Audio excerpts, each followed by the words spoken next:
Hello. Is it me you're looking for? Or is it Jacadero? You know who the voice is. You know who the voice belongs to. It is I, Koku. I have returned to guest host this week's episode of Shoot the Breeze. Jacadero had another assignment to do, so he asked me to fill in. As you guys know by now, Jacadero will be the full-time host come this fall. In the meantime, during the summer weeks and months, I shall do the hosting when he cannot. You guys can also host too, by the way. Just reach out to us and say, hey, I'd like a turn on hosting one of these weeks. But I'm here tonight. And so I'm also here right now to let you know what we have in store for you tonight. We're going to talk about the viral videos of Black South Africans and their anti-African rhetoric. And we're going to question, why is that going viral?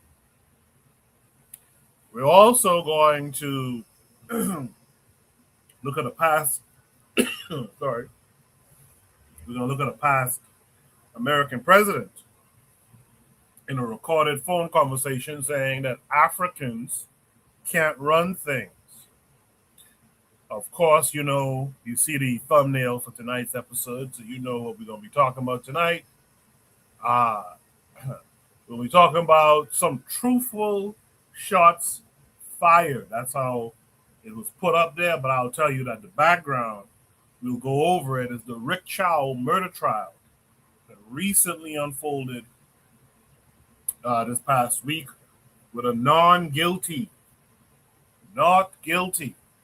killing a 14-year-old black child. We'll talk about that tonight.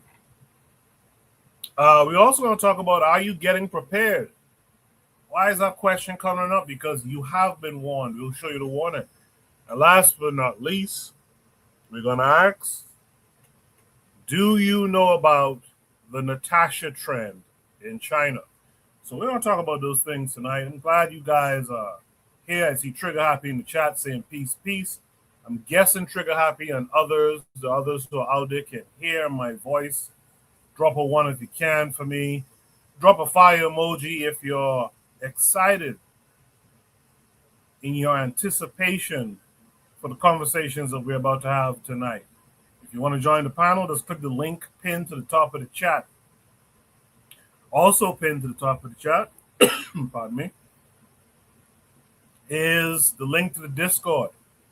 Join the Discord so that you can continue these conversations, and you can also post and create your own conversation on the Discord. Remember, we are a Pan-Africanist, Black nationalist, Garveyite channel, so keep those topics within that realm. In the meantime, as I start the show officially, you guys hit the like button, share the show to your socials, and share the show to your socials, and we will be right back.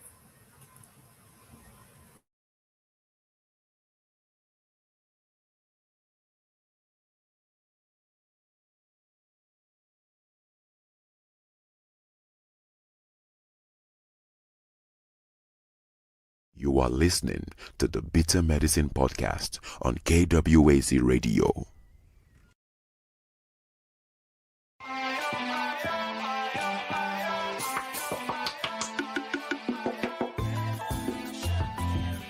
Welcome to the Bitter Medicine Podcast, where it's all about Black empowerment. Our show focuses on Black news and entertainment, arts, science, economics, history, people, and strategies that uplift, empower, and motivate Africans within the diaspora. And now your host, whose favorite color is black, Goku.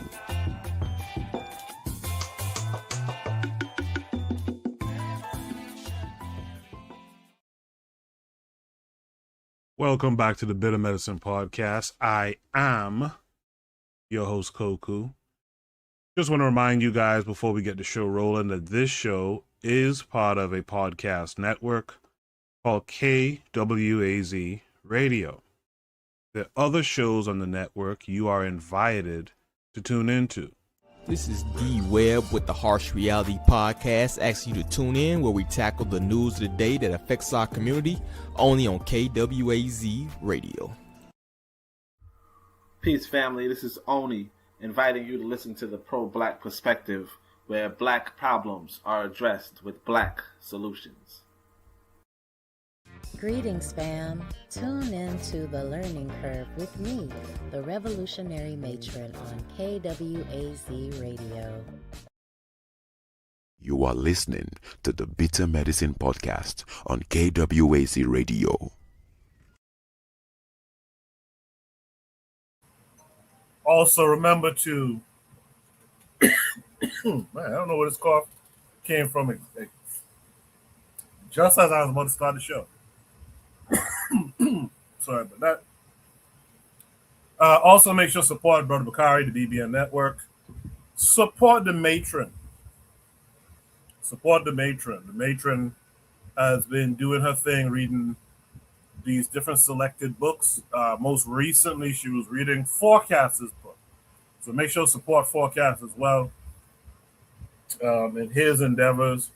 So support the matron, what she's doing, reading those books. Support Forecast with a book that he recently wrote. And last but not least, support Kofi, the Black Critic, as well. With that said, again, if you want to join the panel, click the link pinned to the top of the chat, and you will have access to the panel as well. Provide triggers for evolution is out in the chat. 4 or 5 emojis saying greetings to all. I guess she's the only one who was looking forward to the conversations that we're going to have tonight. Well, as it stands, it's only me on the panel, but we're going to get right into it as I drop Shoot the Breeze topic number 1. Now, again, guys, you got to keep the Shoot the Breeze topics short. I think it's only 200 characters that's allowed for it to fit. So this is one of those Shoot the Breeze topics that will not fit into one post. Shoot the Breeze topic number 1 says, how come the viral videos of Black South Africans' anti-African rhetoric goes viral, but a person who was actually a part of the South African Parliament doesn't get the same press? To continue, don't completely swallow everything these European platforms show you. Think critically. Some doesn't mean all. This comes with a link that's going to take us to YouTube. Let me make sure. No, I'm lying. It's not that one. Okay, so you guys can, damn it. You guys can see my screen. Hold on, YouTube. StreamYard does this thing where it drops out your audio. And if you're not paying attention, you won't see the notification. I just happen to see it. So let's do it again.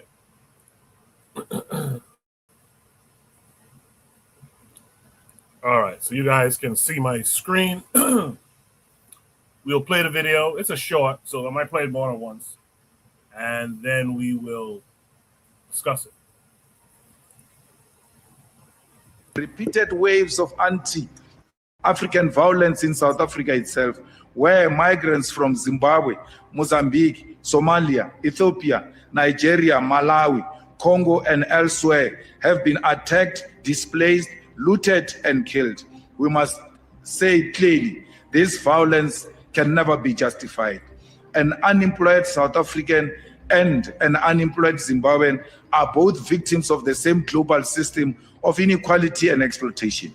A Nigerian street trader and a South African worker are not enemies.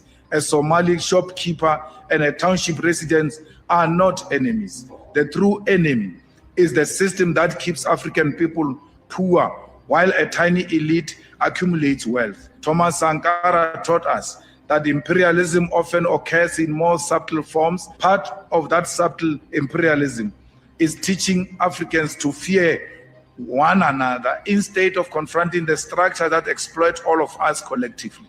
We must also never forget that African liberation itself depended on solidarity across borders. No African country liberated itself entirely alone, and that is why Afrophobia is not only morally wrong, it is historically ignorant. Repeated waves of anti-African violence in South Africa itself, where migrants from Zimbabwe, Mozambique, Somalia, Ethiopia, Nigeria, Malawi, Congo, and elsewhere have been attacked, displaced, looted, and killed. We must say clearly, this violence can never be justified. An unemployed South African and an unemployed Zimbabwean are both victims of the same global system of inequality and exploitation. A Nigerian street trader and a South African worker are not enemies. A Somali shopkeeper and a township resident are not enemies. The true enemy is the system that keeps African people poor while a tiny elite accumulates wealth. Thomas Sankara taught us that imperialism often occurs in more subtle forms. Part of that subtle imperialism is teaching Africans to fear one another instead of confronting the structure that exploits all of us collectively.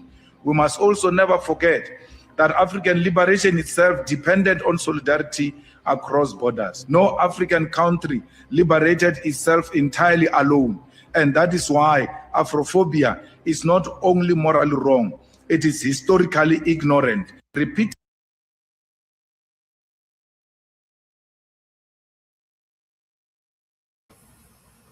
So that would be Julius Malema.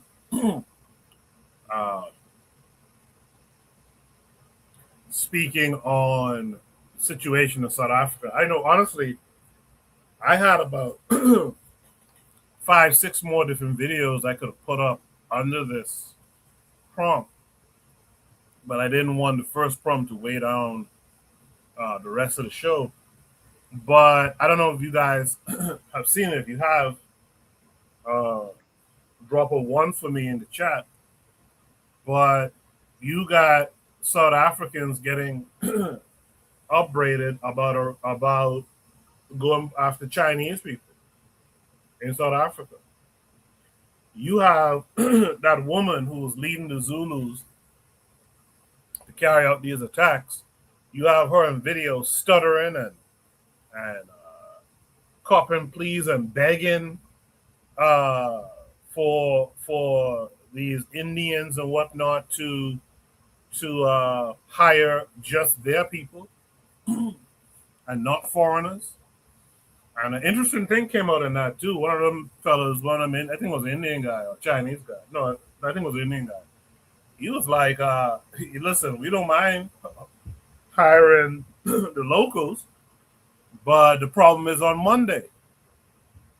And a lot of people were confused as to what's happening on Monday. What's the problem with Mondays? And apparently, South Africa, this is what we're told by black people from South Africa as well, that a lot of the men tend to get drunk during the weekends and can't make it to work on Monday.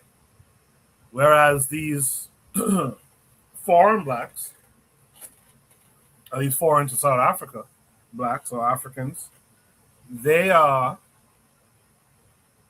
willing to be there on Monday. But that's a typical immigrant type mentality versus a local mentality. It's just how it works out. But yeah, there's several videos that could have been put attached to this as well. But this was Malema. What do you guys in the chat think about what Malema had to say? As you guys post your thoughts in the chat, let me welcome my first panelist for the night. That'll be Black Steel. Black Steel, how are you? I'm doing wonderful, Coco. How about yourself? Summer vacation has started, and I'm trying to enjoy myself and relax, not strain myself too hard. Yes, sir. Good stuff. Good stuff for you, man. I'm doing well. I'm filling in for Jacadero tonight, so I'm happy to be here. Glad that you're on vacation until at least hopefully the middle of August. So I hope you enjoy your summer as well. Sister Cheryl in the chat says, "Bruh, that's a lame ass excuse." I guess she means the Monday thing. I'm not certain. Sister Cheryl, clarify that for me. Trigger Happy early in the chat said Khalid Muhammad quote reminds me of the problem here. Going for only the web as opposed to the spider and the web combined. Goes on to say it's getting so bad that many people on social media are expressing that they won't support South Africa during the World Cup. This is pretty horrible. Anthony McPhail's out there in the chat saying peace to the panel and the chat. He says, yeah, that video was crazy. The sister begging that Indian guy. Yeah. Shout out to Anthony, who was on the panel last week with you fellas. It was good to hear him on the panel. Sister Cheryl said the same thing is said about African Americans, that they are lazy compared to African immigrants, really any immigrants. If they're not going to hire you, then they don't need no excuses. Just do it.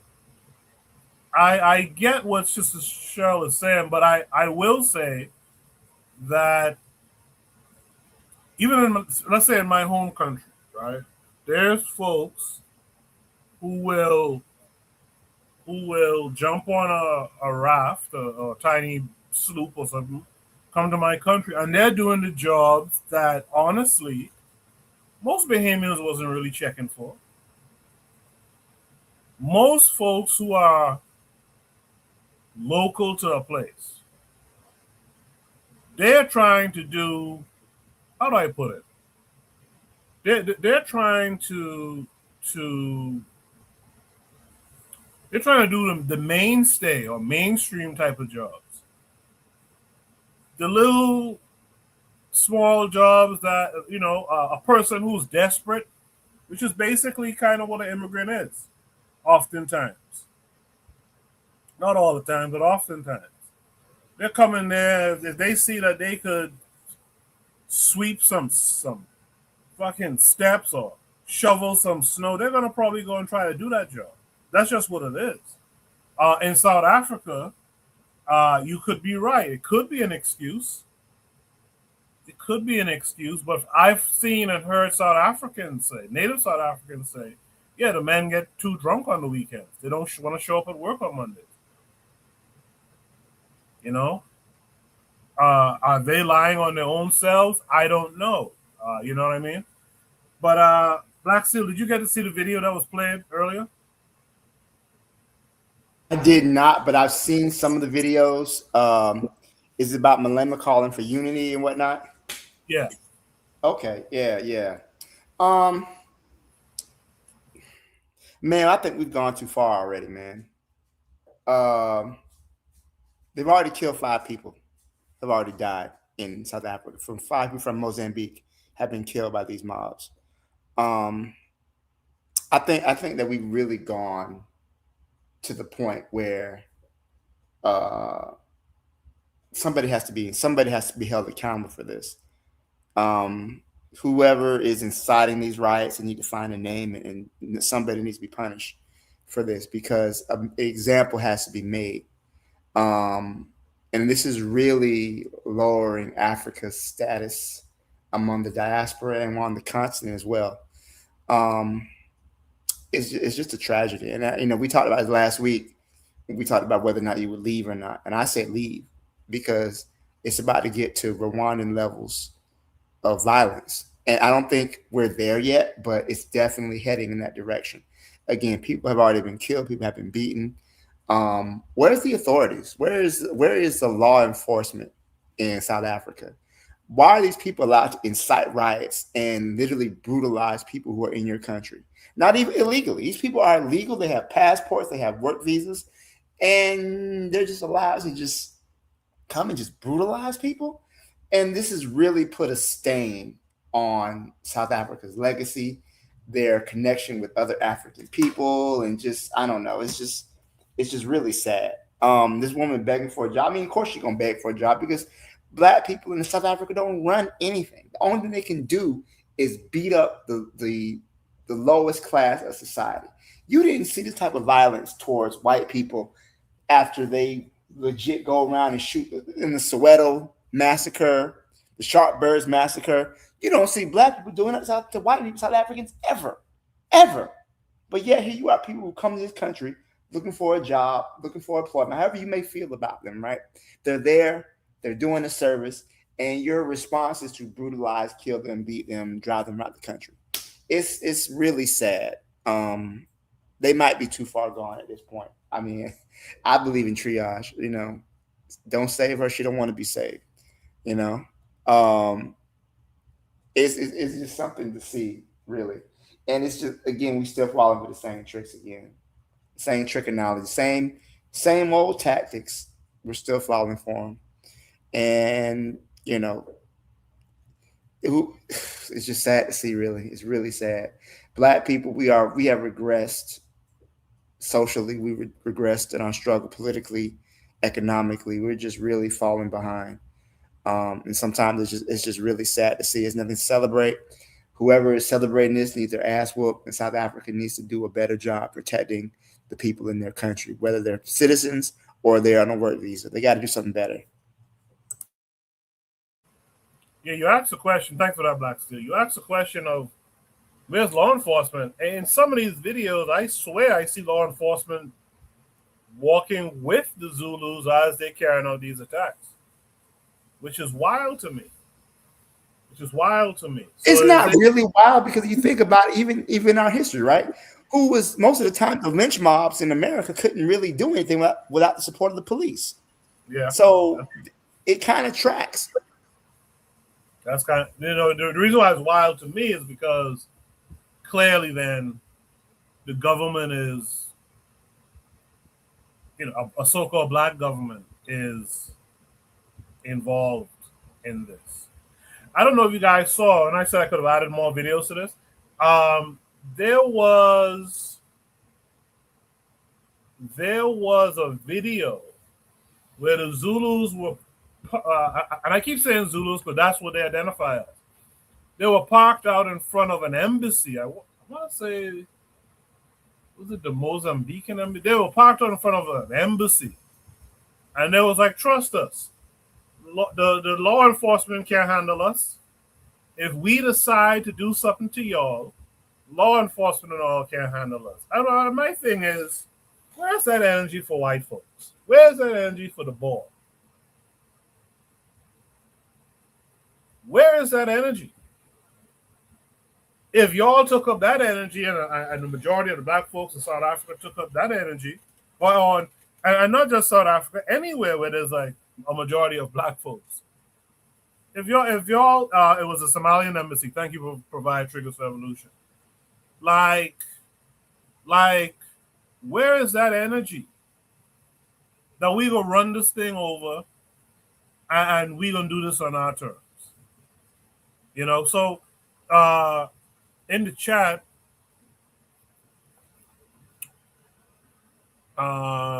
Sister Cheryl says, all the men, do all the men get too drunk? Well, I'll say this, because this prompt, if we could remember it, is a long prompt. But if this prompt is talking about don't believe or everything that you see, that the Europeans basically can use propaganda and a few people doing some bullshit, ain't all the people. We get that. But when that Indian, and it was Anthony who confirmed it was an Indian fellow, when that Indian said to that woman who's leading those Zulus, I can't remember her name now, when he said, because of Monday, you know what she said? As a person who's from there and there on the ground in front of this man, she said, I understand that. I understand that. We will make sure that our men are up and ready to work on Monday mornings. So how am I supposed to take that? Is that a European pushing propaganda out of her mouth? Or is that her acknowledging, yeah, these guys tend to be on some bullshit, and it created an opportunity for you guys to undercut us as well and hire some foreigners to the country who will probably work for less and who will definitely be there Monday morning. That's out of her mouth. That's her interaction. So I could only go with that. Sister Cheryl asks, who are the people doing the hiring? Lord of Slaughter gives us the RBG colors. Shout out to him. Anthony's in the chats. He says, Bitter Meds, what was really wild was the boy bitch telling the black immigrant he wasn't shit and the two sisters co-signing with her. I didn't see that one. I didn't see that. But you know what I saw today? I saw a vicious attack on an African. I couldn't tell you where this African was from. This black man was from. Vicious attack. I mean, this guy was just beating him in the streets, wailing on him. Broke the thing he was hitting him with and left him on the ground unconscious. And people walked by him kicking the guy. This thing has gone, like Black Seal said, this thing has gone way too damn far. So what do we believe then? Let me ask this to the chat, and I'll also ask it to Black Steel. What do we believe? Do we believe that the Europeans are playing a trick on us, that it's only a handful of incidents, a handful of South African people, or do we read between the lines and listen to what some of these people are saying and determine that, hey, this is from them? Black Seal, how would you look at it? I would look at it the second part, the latter part. They're expressing how they feel. This is not just propaganda, right? And I say this because there's not enough people from South Africa speaking out against this, right? I don't hear the response as loud as the attacks, right?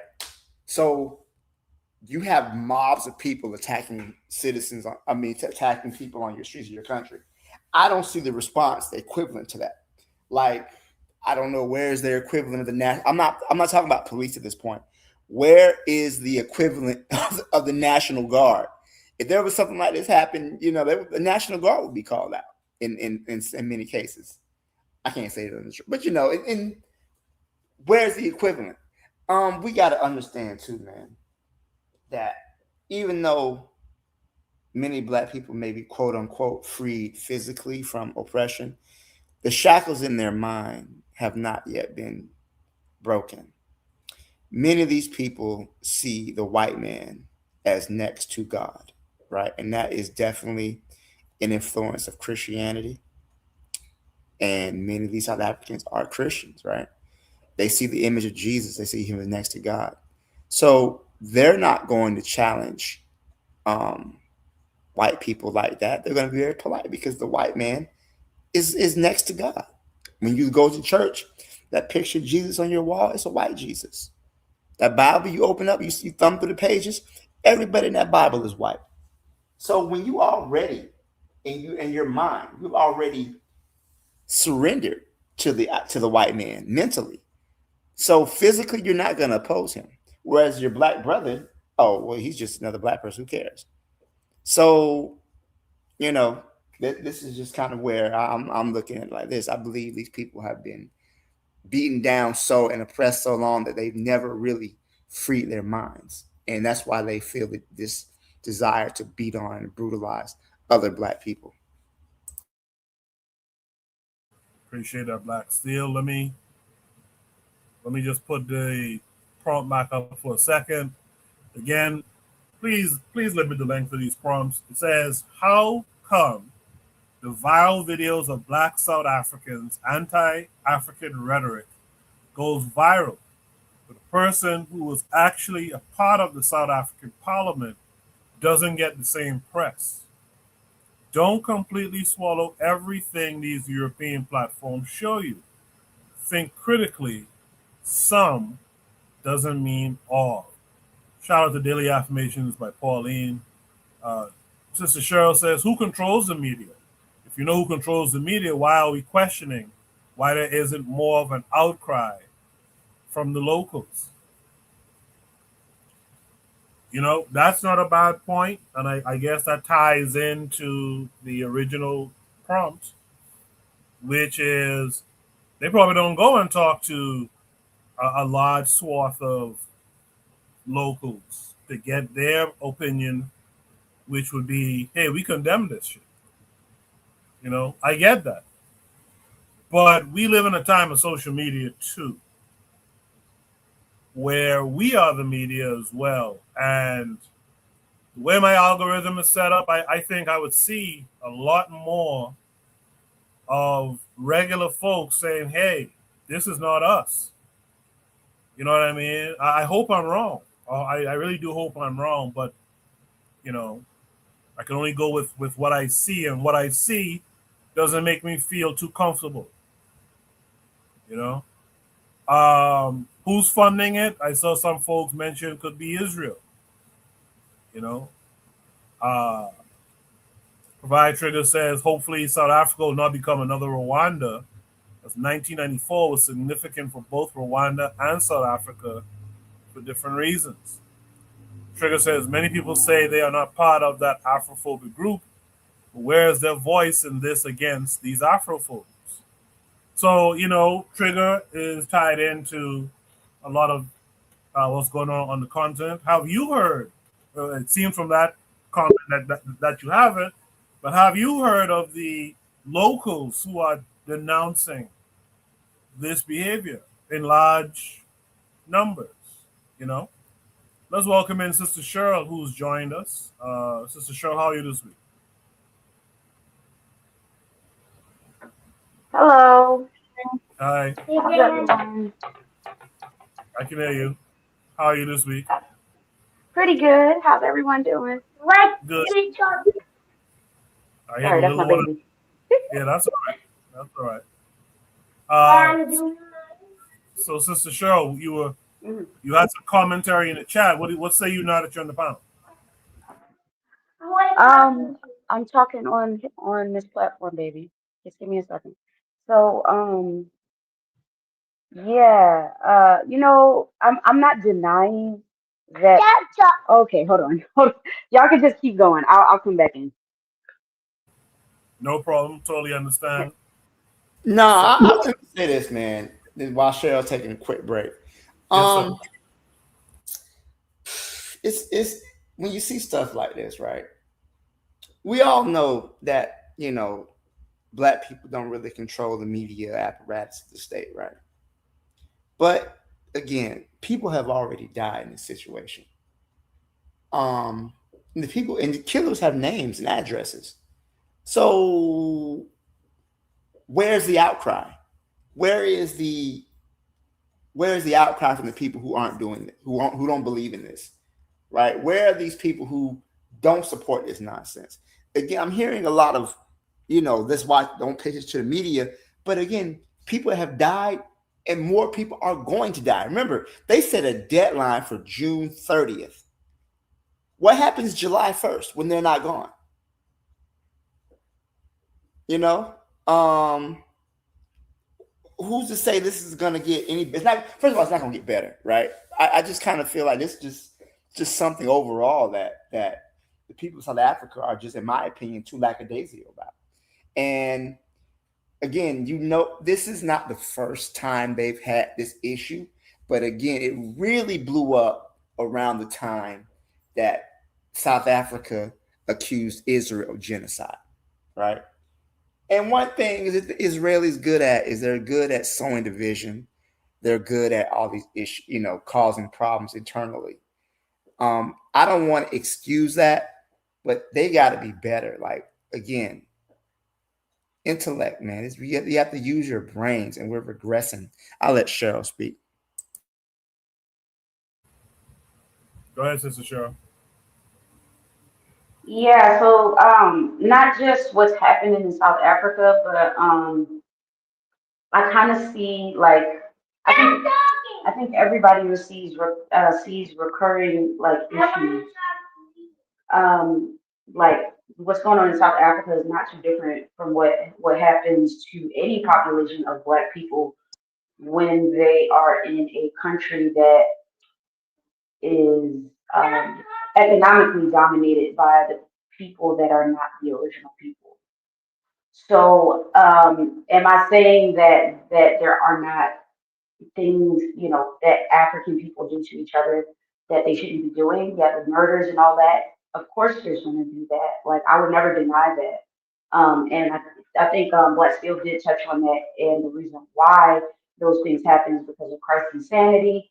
White Jesus and all of that. I think we can all agree with that. But also, not making any excuses, but it just seems when it comes to things like, I think y'all mentioned the Indian um, the Indian people that are there that won't hire the Black people and they use some excuse about them not getting up in the morning. You know, I just don't know what to make of that because I see so many things like that happen in the United States, even with African Americans. Like people make similar excuses, but at the end of the day, they're Indian. I mean, we shouldn't be asking to get hired by them anyway, but I feel like that's a whole. I don't know if I can rock with that. I don't know. I don't think I can get with that one. It's just say you don't want to hire. And it also there's so many unknowns, and I hate to be the person that say, "Hey, South Africans, you got to do better," when I'm not on the ground there. And I know people have died. All right, there are people have died. Some people would say, "Well, the crime rate is very high in the Black community," and that's what it sounds like. That's what it sounds like. But from I don't know, I don't know if there's non-white people saying that too, or there's other Black people. All of the rhetoric sounds like the same stuff that I hear in America coming from white platforms. So I'm not saying that Black people don't kill each other, right? White people kill each other, Asian people kill each other, right? So we can always go back to that. But to me, I'm just like, if I'm not on the ground, there's certain things I cannot say. Like I'm not going to say, "Oh, do better," because I know they can do better. There's Black Americans that can do better. There's Black people in Jamaica. Sorry, I'm in Jamaica right now, but there's Black people in Jamaica that can do better. But I need to get down to what's happening. And really, if you don't have boots on the ground, you don't really know what's causing what and where it's starting. What's the starting point for it? Who's the instigator? Where are these things coming from? So and yeah, like I said, we do understand like there's a colonialist mentality there, but I'm not discounting that. That's awful. That's something we all have to do better as a people. But I think there's South Africa, I don't know, because I don't know too much about it, but I just know I'm not going to pass. Like I can't say yay or nay or y'all do better and stuff like that unless I'm on the ground. I know what's happening, and I know like I know the starting point for things because this, how white people do. Like they'll like, oh, anytime something bad happens to a Black person, or anytime there's like Black people complaining about jobs, there's always some non-Black person in the background talking about, but y'all kill each other, y'all violent, so that's why we don't do it. And that's what it sounds like to me. I could be wrong, but I'll leave it there. I appreciate that, Sister Cheryl. You know what, Sister Cheryl, I agree with much of what you're saying. Actually, um, I agree with much of what you're saying in terms of we don't know if this is the same old. It sounds like the same playbook, and so therefore, it's much of the similar tricks. But I think within that, and even within this story, in a larger sense, I think it tells us something that we need to be working on. We need to be working on our lines of communication. We need to be able to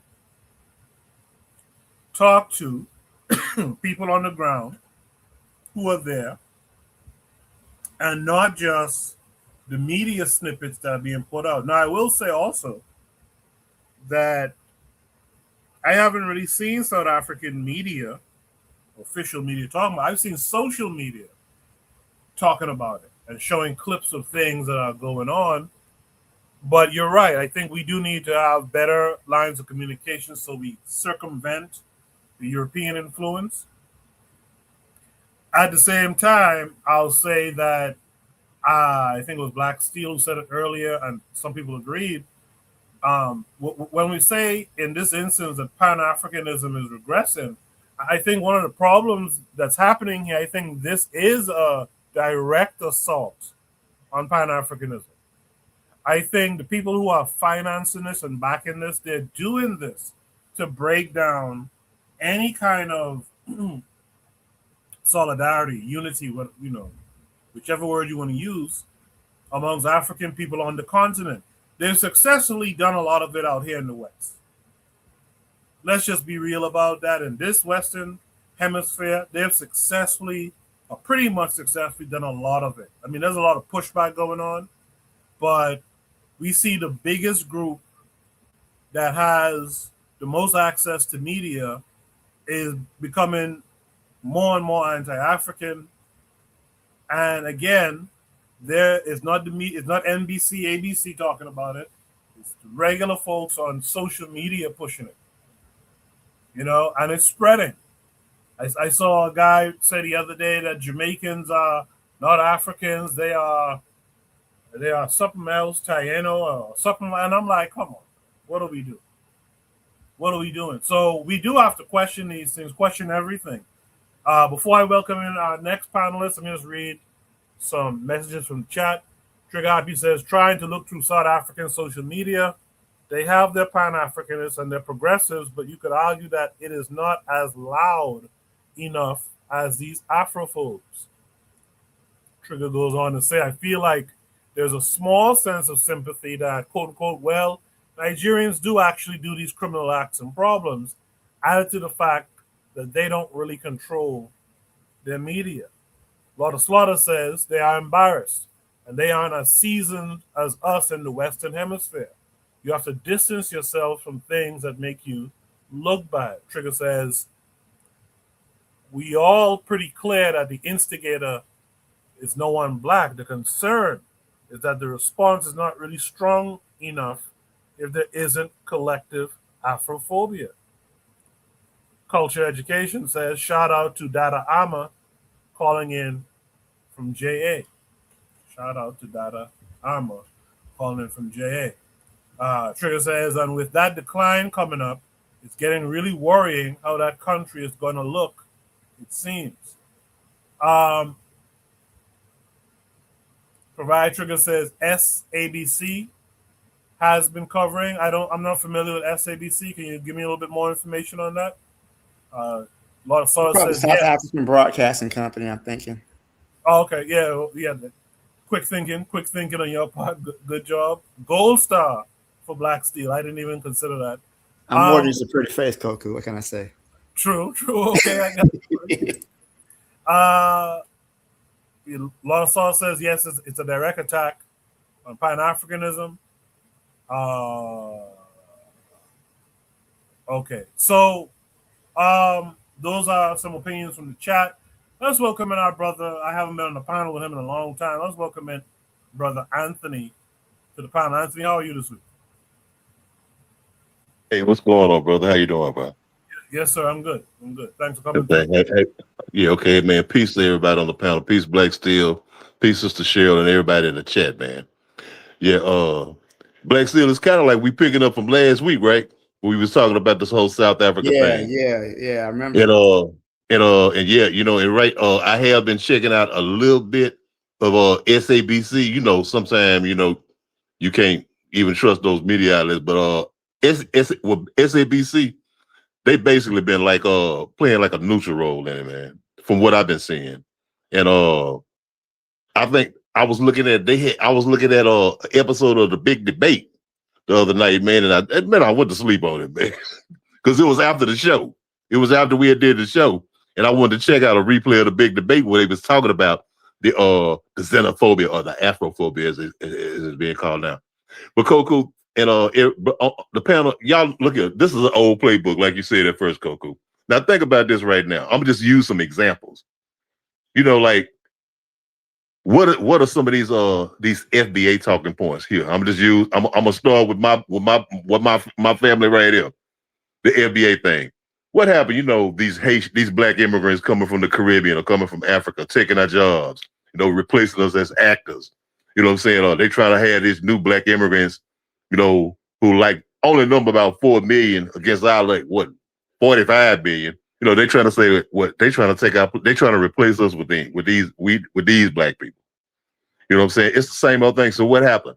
You demean the image of these black immigrants, the Haitians, all that voodoo shit, and you know it's crazy, and they run around with machetes, and you see what they're doing down in Haiti now, or these Jamaicans, you know, they drug dealers and stuff. You know, it's the same play that they're doing against what? Who? The Nigerians, against the Zimbabweans. You know, first you dirty them up. They had to dirty them up through the media. These guys are into drug dealing and sex trafficking and all of this other stuff. Okay, now the next thing you have now you have mob violence against these people. I've seen some of those videos. And the one I was trying to find at Coco, this was yesterday. They had these two sisters, but they were colored, you know, from the Cape Coast region. They were coloreds. What they call them colored. You know, they black to me, but they call them colored. And they had a white woman, this old boy bitch, old woman. And it was a black immigrant brother who I think he was from Zimbabwe. Well, they were having an argument out on a street corner. And the brother was like, he was trying to pick up the sisters. You know, y'all my sisters, we ain't different and everything, whatever. But the boy bitch was steady going at him and saying all kind of bad things about him. You know, you could just imagine the stuff. And the sisters over there, the two sisters over there, straight up co-signing with him. And she said, the one of them said, if I had a choice of you, a white person, and you, I would always pick the white person. You know what I'm saying? Now, this white person from South Africa over you, this black immigrant. At least, no, because she's from here, whatever. You know, and when she said that, I was like, what? She's from here. You know, this is a colonizer who came and took your shit and running your shit right now today.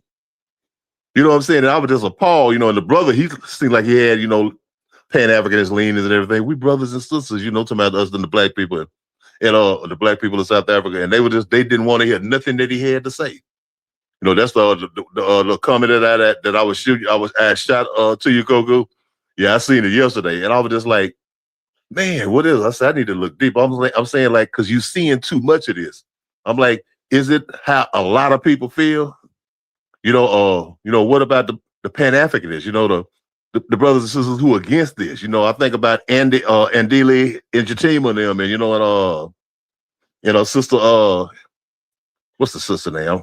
At the Moya channel, different places, because I'm not hearing a lot about it.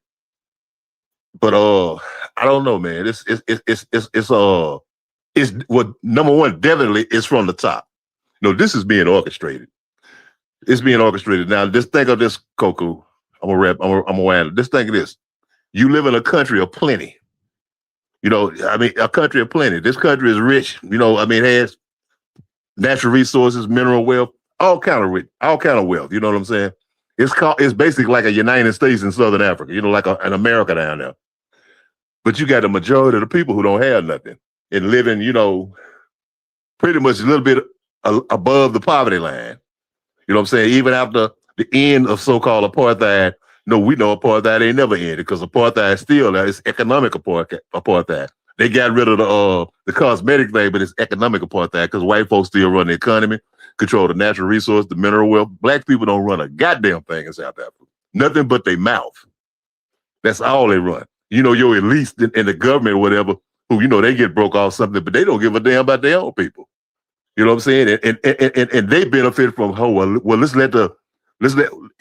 we don't want the people to come at us, the little sham ANC government, the little black government, don't come at us.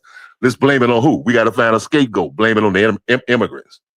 Well, you know, it's these Nigerians, these Mozambicans, all of these people who come in here with all of this bullshit, all this other stuff, taking our jobs or selling drugs and involved in criminal activity and all that stuff. You know what I'm saying? To take the pressure off of them, because the black government of South Africa is bullshit. They don't give a damn. I mean, it's a distraction to keep the pressure off of them from the people saying, we've been in power since 1994. Y'all ain't did shit yet. White folks still own them to 75-80% of the land. We don't control none of the economy. You see where I'm going, Coco? You know what I'm saying? This is an orchestrated thing. You know what I'm saying? And all of this xenophobia stuff, this is like a distraction to keep people's eyes off of what's really going on, of who's really behind this. Man, the white minority who run the country behind this shit. And they little black puppets who the buffer zone co-signing with them. You know, they get broke off, you know, and you know what I'm saying? We know how this go, man. We see it everywhere. We see it everywhere. If something's not going on good in our country, I'm just using an example. Don't get mad at me, cocoa and butter. But remember a few years ago in the Bahamas. Now, you know, sometimes things could be tough for people. Everybody don't get in. They'll say, okay, you had, remember some groups of Bahamian people saying, these damn Haitians don't come and taking our jobs and stuff like, you remember that, Coco? Yeah, absolutely. Yeah, these Haitians, you know what I'm saying, who probably not a big part of the population, I don't know. But you know what I'm saying? The Haitians were coming in and probably they was doing the same thing, Coco, like, we'll take the little menial jobs that probably the average Bahamian probably don't want. And we'll do it and you know, we'll parlay this into something else, you know, to get a step up. And next thing you know, if we move it up a little bit, oh man, these Haitians got to go. Go back to your own country. You know what I'm saying? Or these in America. Oh man, or black Americans, hey man, these black immigrants gotta go. Go back to your own country. You know, this type of bullshit right here. You know, we know how that go, man. I'll knock off right there. Absolutely. Thank you for that, Anthony. I have one last follow-up question for everyone on the panel, and even you guys in the chat as well. But before that, I see Sister Cheryl says she has a short story about the importance of media dissemination. Sister Cheryl, are you in a position to speak on it? Yeah, I just wanted to okay. So I understand like black people because you got different types of black people like anywhere in South Africa. You got black people who are about their life. You're about getting the colonizer out of there. And you got black people who will shut them down and do whatever the white people say to so they can keep their job. Um, but let's just wanted to say that real quick. But the story that I wanted to share about dissemination of information and how things are perceived versus how they really are. My husband and I, we went to Jamaica in 2020, and as you know, 2020 was when COVID wasn't it at its peak? Was around 2020. Yeah. Um, from if you look at media, and this is any media site you look at, it doesn't matter. They all say the same thing. They said they had Jamaica on the list as one of the countries not to visit because of COVID. Everywhere. It was like that. And everybody just automatically took the West word for it, right? I'm not saying the West is always um, wrong, but this was very serious thing for a lot of people. A lot of things, it was something that a lot of people took very seriously. And if they had plans to go to the Caribbean, if they had plans to go to Jamaica, they canceled those plans immediately. So my husband and I went in 2020. Don't you know when we get there, they were more organized dealing with COVID than the United States, than Canada. They were way more organized. You didn't see millions of people walking around with masks and all this foolishness. You didn't see that. And the quote unquote infection rate was not nearly as high. So you just gotta, I mean, for them to put Jamaica on the list of countries not to visit, you gotta question, was there a different motive behind that? I'm not sure what that could have been, but not sure what's going on in Jamaica during 2020. But what you hear from media and versus what we saw when we were there, they didn't even bother us. So this is what they did. We arrived in Montego Bay, and when we got off the plane, the first thing they made us do was uh, fill out a COVID vaccination card and not a vaccination card. We didn't get vaccine. They didn't force us to get vaccines. It was like filling out like some type of information card for COVID.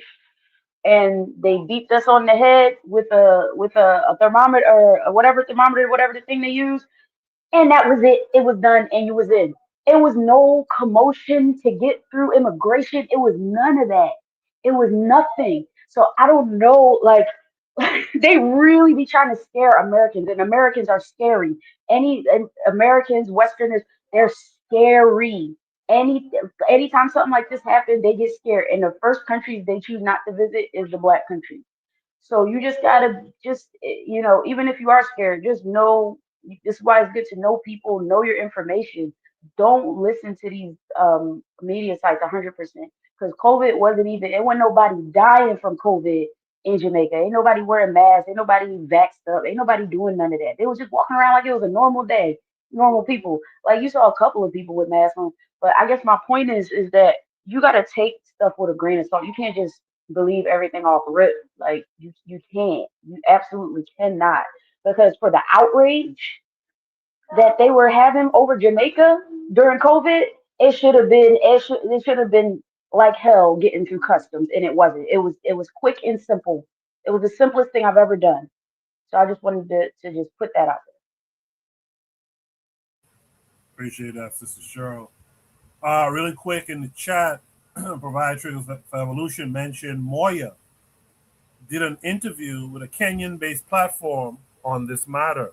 She noted that she lost viewers because of her position against Afrophobia. That's interesting.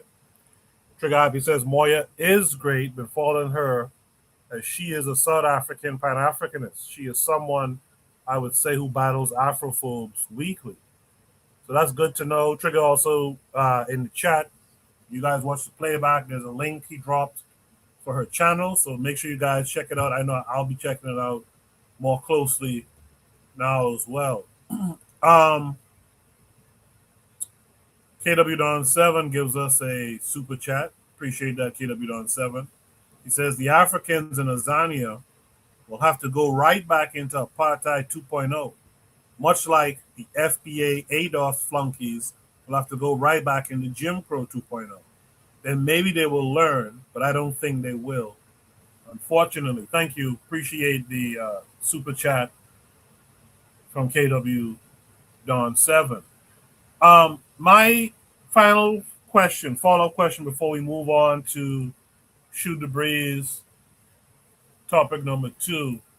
A follow-up question, and the chat can participate in this as well. If you had the opportunity, mic in hand, and you could speak to the local South Africans, what would you tell them if you had the chance to? I'm just going to go straight down the line. I'm going to start with Black Steel. Black Steel, what would you tell them if you had a chance? Stop this dumbass shit y'all doing. That's what I would tell them. Stop this dumbass. What are y'all doing? Like, this person from Ghana, Nigeria, Mozambique, Zimbabwe is not your enemy. What are y'all doing? This stuff, this is stupid. The people who got the money, the people who got the power is the white man. But instead, you'll lynch a black man, but you'll let the white man, you want to come up to them with hat in hand begging for jobs. I would say stop this because you're embarrassing us. You're embarrassing us. Appreciate that, Black Steel. Sister Cheryl, what would you tell them? I would just tell them, you guys are, come on, like, you guys are 85% of the population and you're being controlled by, I don't know, it's less than 15%. You got Indians there too.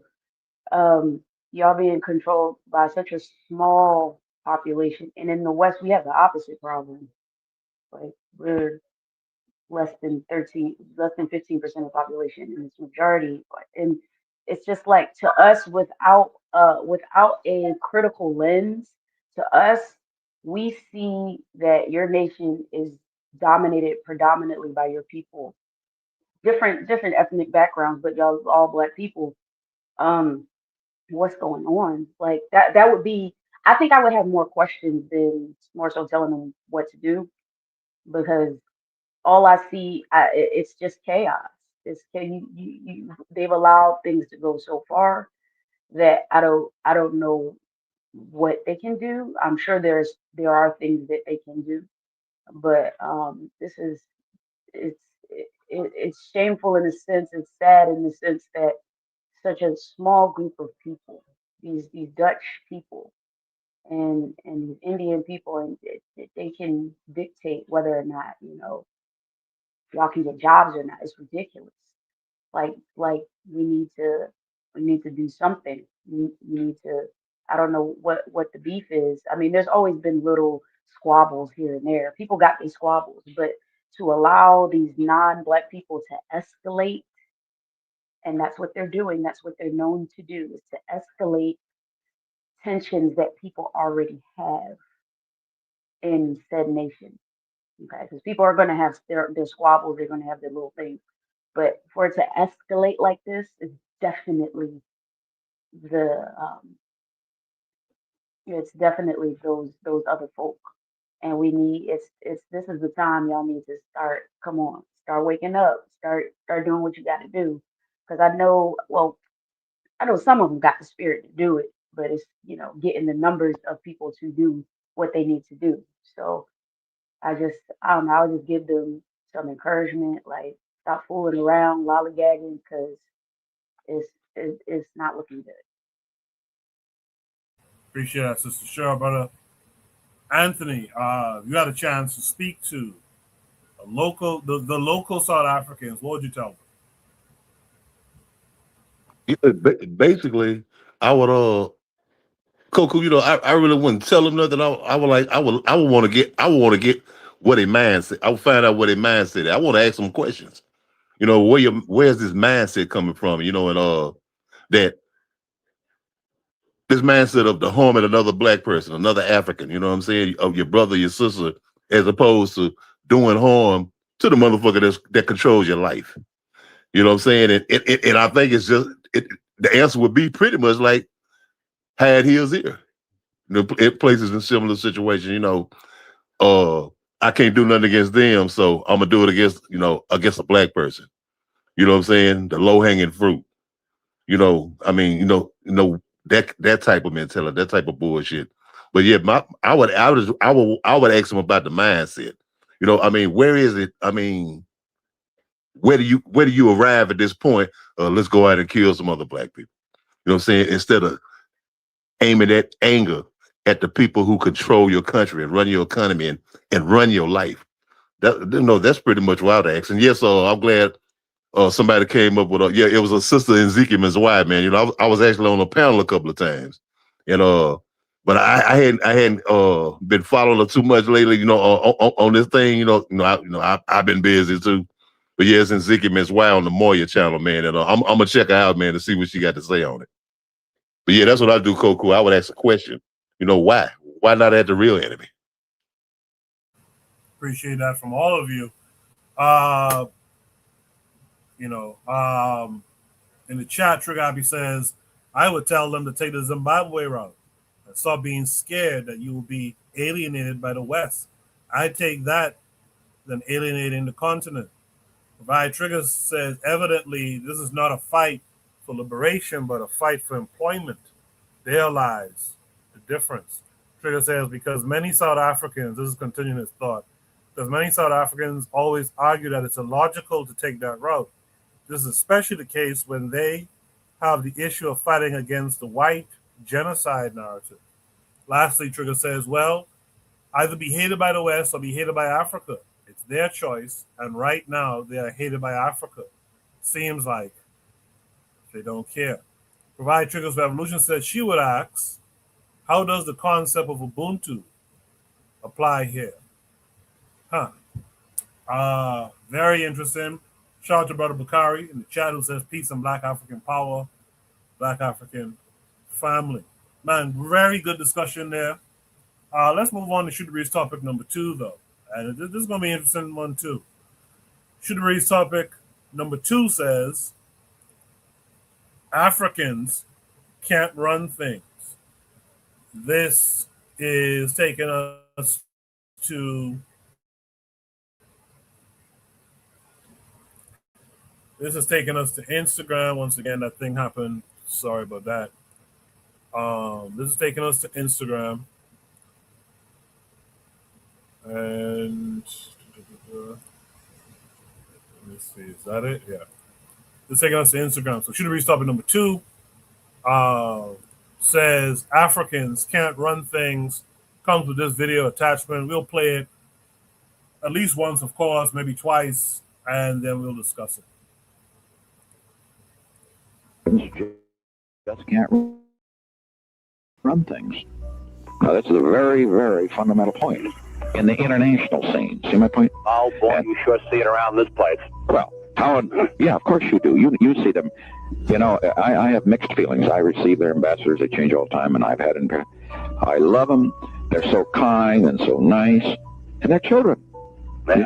Children. Yeah. Huh? You know? And they always want something like children. Oh, God, yes, they want. Well, what can you do? I know, but what I meant is it's so childlike. The childlike faith and the this and that. And, of course, a lot of them are crooks, but we have crooks, too. Anyway, what I'm getting at is I think you've got in the field of business, you've got the field of education, so on. But there are many other areas, as you've well pointed out, where they can beat the hell out of us. Now, and they should be proud of those. Athletics isn't a bad achievement. Man, you look at the World Series, for God's sakes, and what would either of these teams done without, what would Pittsburgh be without hell of a lot of blacks, huh? And music, the dance, now, and these things, are they to be therefore just pissed upon? Hell no, they're important. And also, in certain areas, poetry, etc., they have a free and easy style that adds enormously to our culture. But on the other hand, when you get to some of the more, shall we say, some of the more profound, rigid disciplines, basically, they have a hell of a time making it. And Ed Brooke, for example, is an exception. We've got to face it. In terms of good lawyers, there are damn few good lawyers among any group, but in terms of good lawyers, even though a lot of them go to law schools, I mean, it is not really their dish of tea. But the Africans just can't run things. Now, that's a very, very fundamental point in the international scene. See my point? Oh, boy, you sure see it around this place. Well, yeah, of course you do. You see them. You know, I have mixed feelings. I receive their ambassadors. They change all the time, and I've had in. I love them. They're so kind and so nice. And they're children. Yeah. Children. Yeah. Huh? You know? And they always want something like children. Oh, God, yes, they want. Well, what can you do? I know, but what I meant is it's so childlike. The childlike faith and this and that. And, of course, a lot of them are crooks, but we have crooks, too. Anyway, what I'm getting at is I think you've got in the field of business, you've got the field of education, so on. But there are many other areas, as you've well pointed out, where they can beat the hell out of us. Now, and they should be proud of those. Athletics isn't a bad achievement. Man, you look at the World Series, for God's sakes, and what would either of these teams done without, what would Pittsburgh be without hell of a lot of blacks, huh?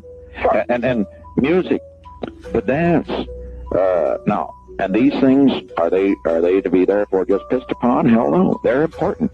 And also, in certain areas, poetry, etc., they have a free and easy style that adds enormously to our culture.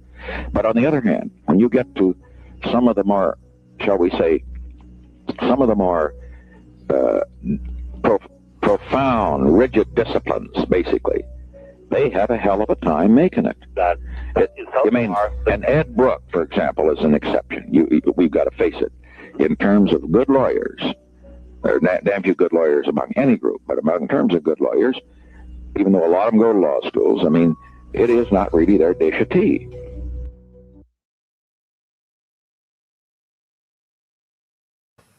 In the chat, Sister Cheryl said, quote, Africans can't run things in an international sense. Let's unpack that. So I want to start with Sister Cheryl, but I really want to hear from the chat as well. There's some interesting things being said there that you have to read between the lines a little bit too. And I think Sister Cheryl, I'm going to hear what she says, but the fact that she mentions in the international sense, let's unpack that. Let's talk about that, Sister Cheryl. Sister Cheryl, what say you? Okay. And we're looking at like Like historically, like if you go back, like before colonialism, did Africans really need to dominate and control things on an international scale? Like given the resources that they had and all the accomplishments that they managed to do, like like why would they need to dominate on a global scale if they had everything and everybody's coming to them because well you got places like Europe. Europe is a small space that's densely populated. So when they're coming to places like Africa, they're coming to all these different continents that they're abundant. They're not that they're not overpopulated, but the land masses are bigger. People have more free reign to do things. They have more land. So if Africans and other other groups of people, they don't have the dominating mindset because they don't need to. They have everything that they need. You don't have everything that you need. Y'all people are scratching and scrounging for every little resource. That's why y'all came to Africa in the first place. So to say that we can't do what you guys do what you have to do because you have no choice. Historically, we had a choice. We have less of a choice now because of all the domination and everything.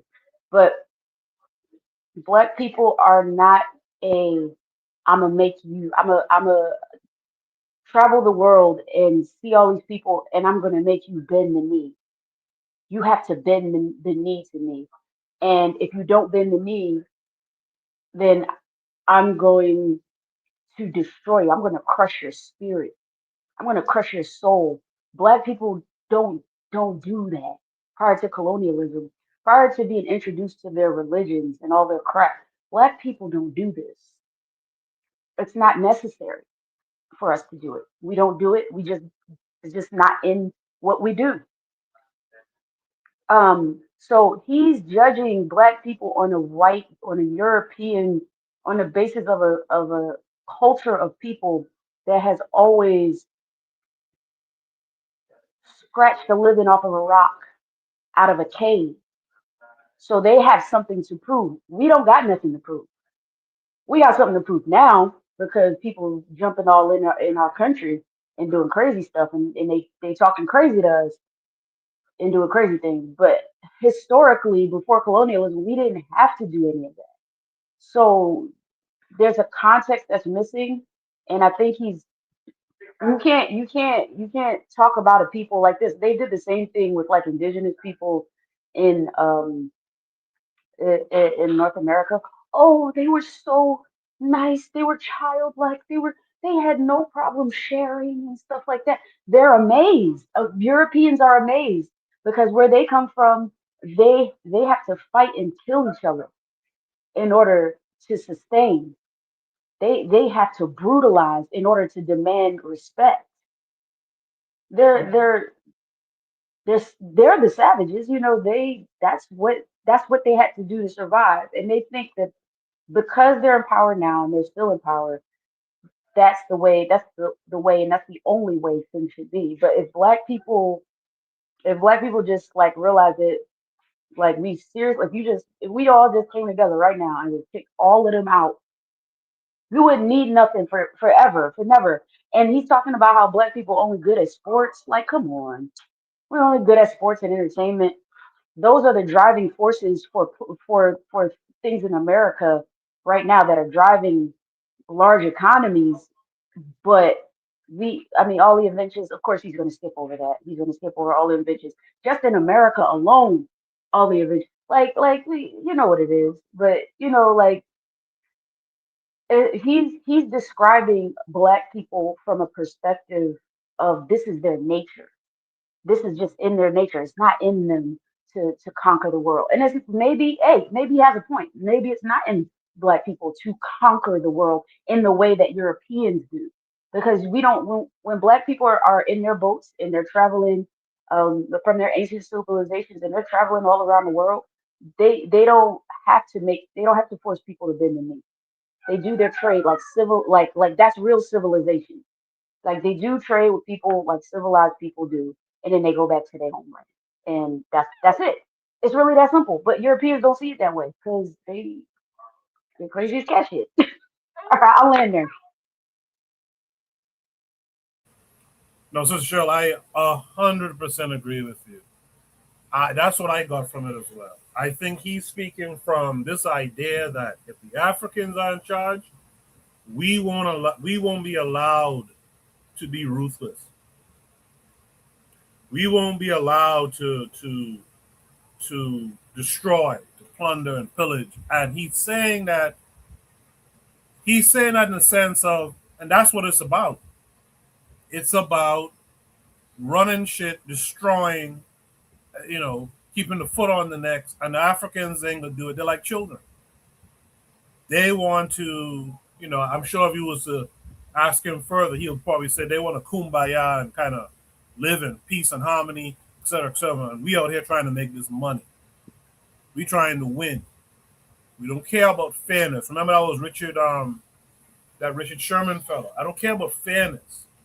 I'm just trying to win. And I think that's where he's coming from. But I'll be curious to hear what others have to say about it. Let me mix up a little bit. Anthony, what say you? Yeah, cool. Y'all took the word. You took the words right out of my mouth. You were sure. I was like, okay. I mean, just listening at the prompt. Africans can't run things. Black people can't run things. Can't run. Black nations, African nations can't run things. And like you said, in the first place, I mean, I'm saying, remember, Coco, I put in the prompt. I said, you talking about a criminal critiquing his criminal victims. You know what I'm saying? Okay. What he does, what they do, let's use the example of Haiti. Okay, you interfere in the country in Haiti for 150 years. And then say they can't run shit. You know what I'm saying? They don't get a chance to run shit. You know what I'm saying? Because ever since after their independence, they've been having to deal with your ass with sanctions and all kind of military invasions, occupations. You know what I'm saying? I mean, y'all got your hand in something, exploiting the people, the economy, everything that they're doing in Haiti now. We wonder why Haiti can't, and they'll ask the question. They'll put it on Time magazine.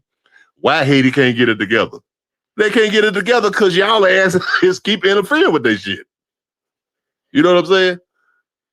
Y'all keep interfering. Okay, on the continent, in Africa, I mean, an African nation tried to get it together. Thomas Sankara, Burkina Faso tried to get it together. Patrice Lumumba tried to get it together. In the Congo. What happened? Y'all come in and say, no, we ain't gonna have this shit, and assassinate them. You know what I'm saying? And disrupt the country. In the Congo now. I mean, with all of the riches, everything that the Congo has, the Congo is the richest piece of real estate in the world. You know what I'm saying? They get the right government in and have no interference from the West and from the outside. This country would be the dream place. You know what I'm saying? For African people. You know what I'm saying? It'll be the dream place. But what? They can't get it together because you motherfuckers keep disrupting shit. It takes me back to a perfect example in the 1890s when the Emperor Menelik II of Ethiopia, when he had finally consolidated his power, he had unified all of Ethiopia. You know what I'm saying? Centralized it, became a centralized nation, and a nation that the Europeans had to deal with because the Europeans had, for the most part, had colonized about 90% of Africa at that time. Well, the Italian government, they sent emissaries to Menelik, and what they said, Coco, they said, well, hey, look here, let us handle your international affairs. You know what I'm saying? Hey, what that was the problem you said on the international scene. Well, they said that the Menelik, represent you in Europe, in the West. Let us handle your international affairs. And basically, they was trying to say that, well, you can't handle your own shit, so let us handle it for you. And we'll take it. And basically, he was trying to take over his country. And what he had to do? He had to show them. He had to show them better than he could tell them, and had to whoop their ass on the battlefield. But I'm saying it's that whole mindset that we as Black people can't run shit. They know we could run shit because, like Cheryl said, we've been running shit forever. No, we had peaceful kingdoms and we had empires and everything, but not like we didn't have to leave outside of Africa and go and conquer Asia and conquer Eurasia and conquer Europe and conquer nowhere. You know what I'm saying? I mean, we didn't have to do all that because we had everything that we needed right here. No, in Africa. No, so we didn't have to do that and go and dominate and take other people's shit outside of Africa. Stuff like that. Because we had our thing. And it's just like that ain't like that's not our nature to go and be brutal and conduct war and build Roman empires. They talk about the Roman Empire and Alexander the Great in Macedonia, in military schools and everything, and and glorify all this shit. You talking about you glorified going and murdering and mass murdering and killing millions of people and all kind, you know what I'm saying? Criminal activity. You know what I'm saying? That's what you glorified. And they glorify that. That just ain't our nature as African people. You know what I'm saying? We didn't have that kind of thing. Like Cheryl said, we had everything that we need. We didn't come from a thawed out ice box with no resources. We didn't have that, so we didn't have to do that. It is the nature where these people come from. You know what I'm saying? Or their origins and like scrubbing, fighting, and stealing and knocking each other in the head for everything. They figure like the whole world need to be like that to be on top. It's just like, it's just, I mean, I laughed when I heard it, man. Like I said, you talking about a criminal critiquing a crime victim. You know what I'm saying? Yeah, it's just funny to me, man. I laughed right there. Appreciate that, Brother Anthony. In the chat, Cultured Education makes a great point. He says, notice Nixon doesn't differentiate between continental black people and U.S.-based black people. I thought that was a interesting point there, and you're right. He does not make a distinction. Trigabi262 plus in the chat said this paradigm of black people dominating the jester stuff, but the intelligent stuff for white people is a paradigm they keep and maintain. In reality, we would excel in all these things. With that said, let's welcome in our brother Bakari this week. Brother Bakari, how are you?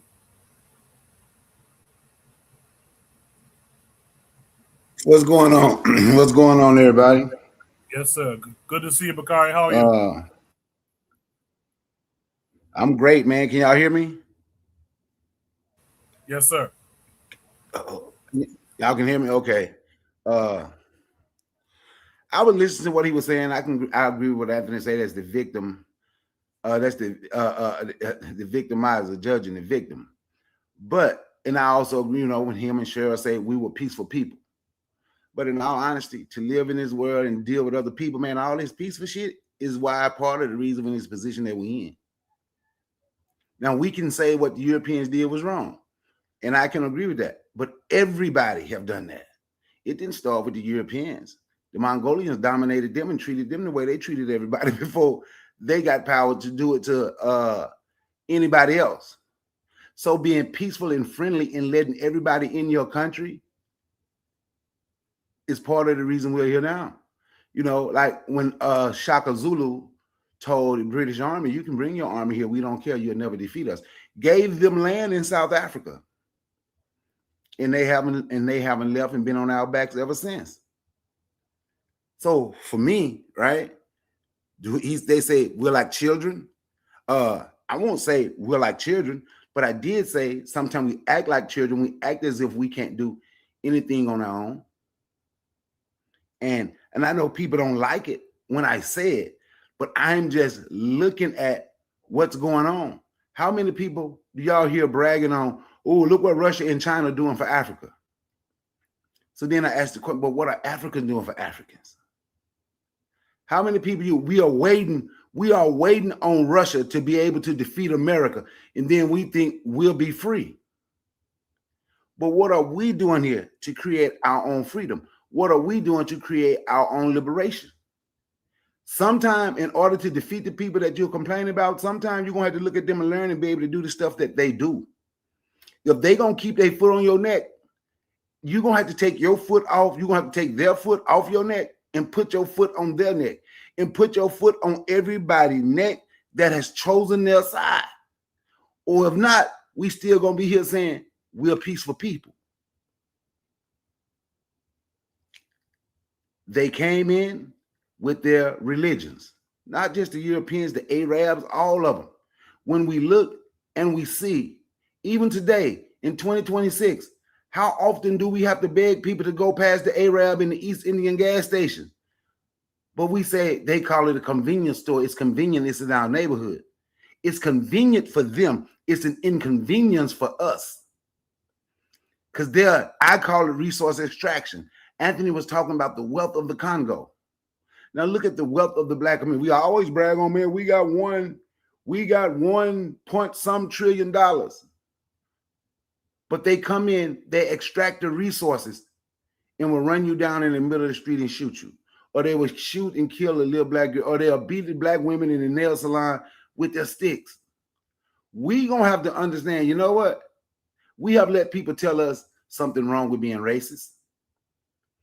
We don't want to be that because people have been racist and bigoted toward us. So people have shamed us for not saying, I'm going to stick with us, and I'm going to stick with us. And then I'm going to stick with us some more. And then I'm going to stick with us just a little bit more. See, it's to a point now when people talking about unite, Black people going to have to figure out a way to ally with one another because we are so splintered, right? We're going to have to become allies because we see ourselves so different than one another. You understand? So for me, do I agree with what he said? But he did what they still do now. They relegate us to entertainment. They are great. Even Cheryl mentioned all the inventions, but he won't talk about that. Oh, being athletic, that's a great being great in sports.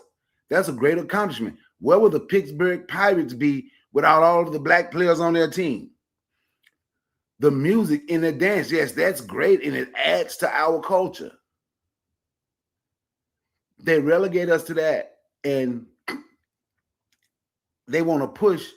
That's all we are, but we know we are much more than that. But I also believe eventually we're going to have to stand up, stick our chests out, let our nuts hang, and shit, you might just have to do to them what they doing to us. And on that, I yield the mic. Appreciate it, Brother Bakari. Couldn't agree more. Sister Raw's out in the chat saying greetings to me and all of us here. Good to see you, Sister Raw. She says, great to have you back. I guess she's talking to me. Yeah, I'm back this week.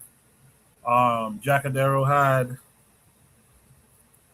another function to deal with, so I'm here with you guys. Glad to be with you guys as well. Brother Anthony stepped off the panel briefly. He's in the middle of something. I think he'll be back. So in the meantime, man, Black Steel, you've heard everything everyone else had to say. What say you to all of it? So Richard Nixon saying something racist is like finding a fork in the kitchen, right? That's where it's so. But my question is, he says Africans can't run things. I have a question about one about that can't, right?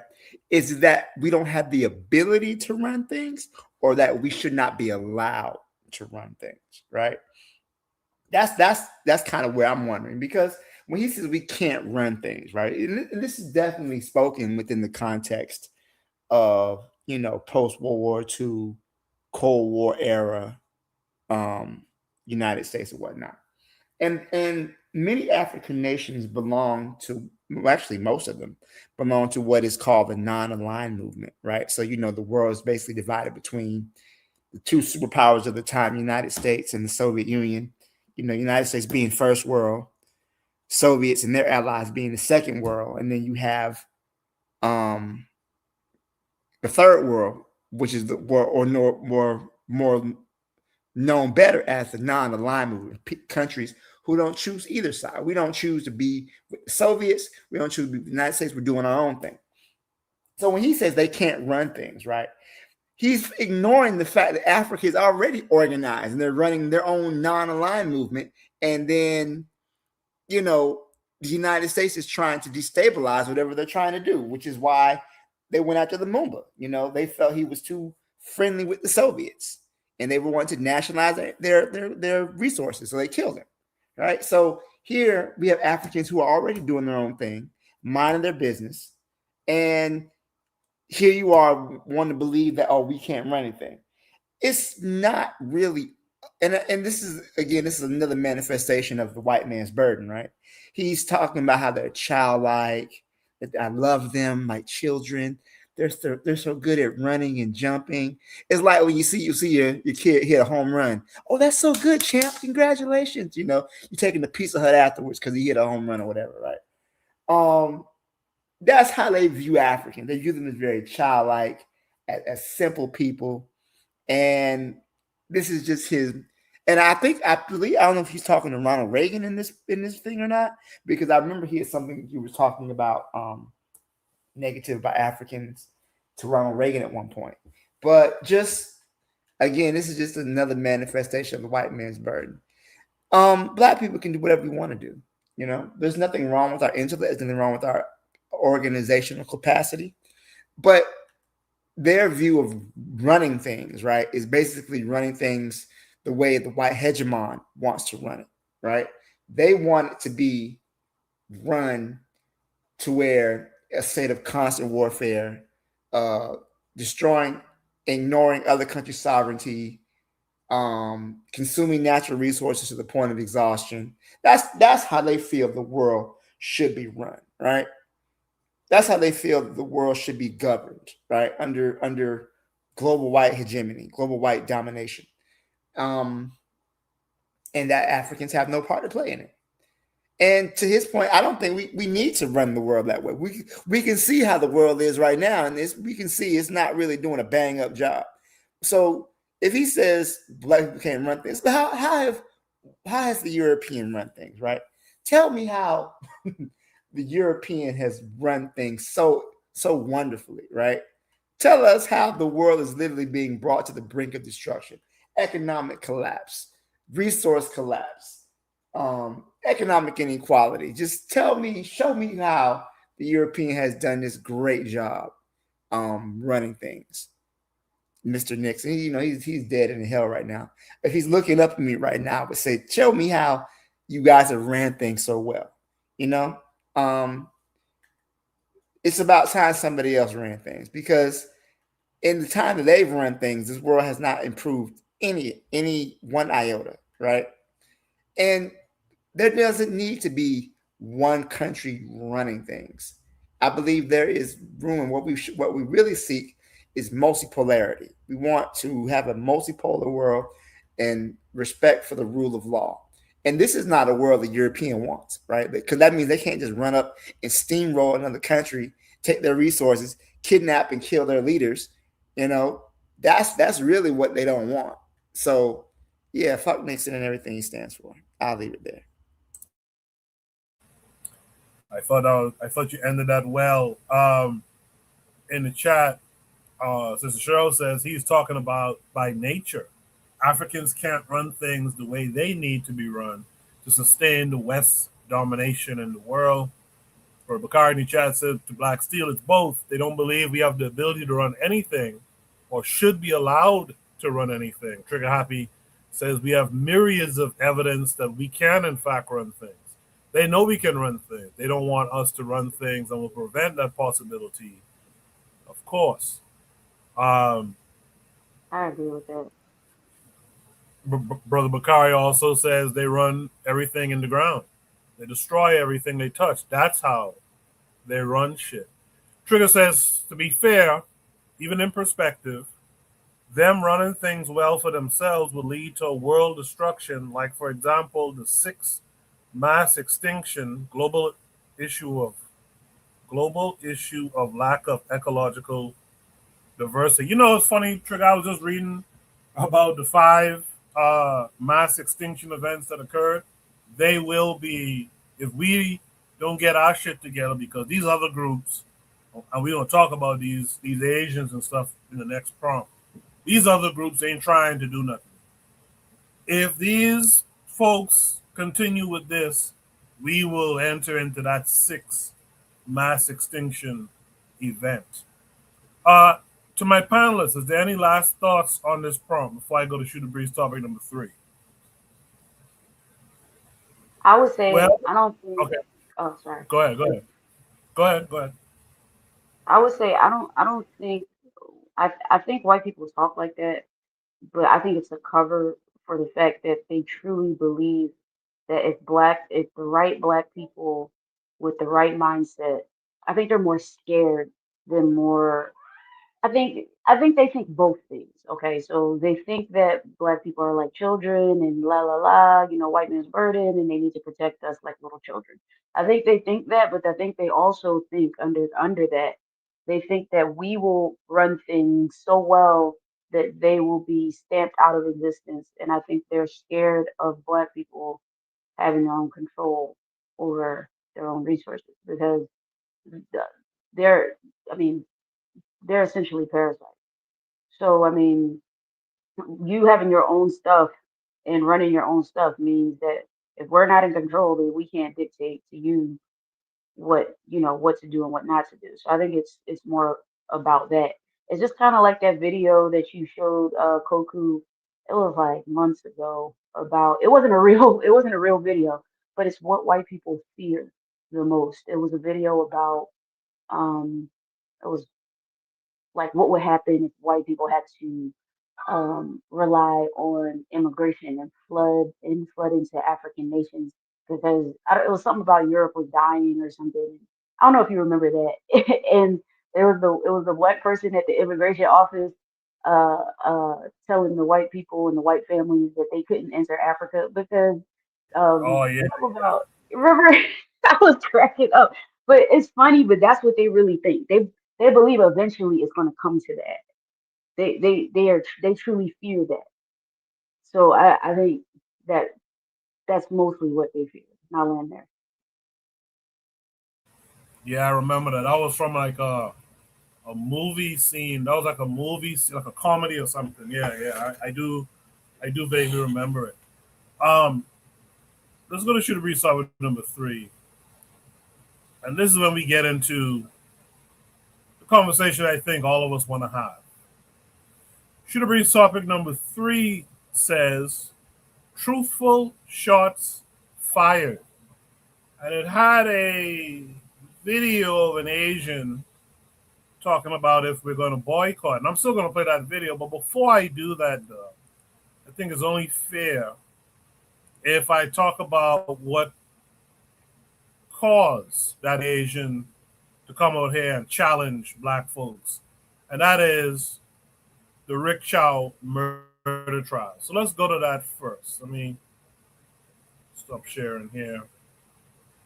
Let's go to the Rick Chow murder case. Drop a sad face or crying emoji if you're familiar with what went on this damn week with Rick Chow and that case down in South Carolina. So let me make sure you guys can see my screen. You can.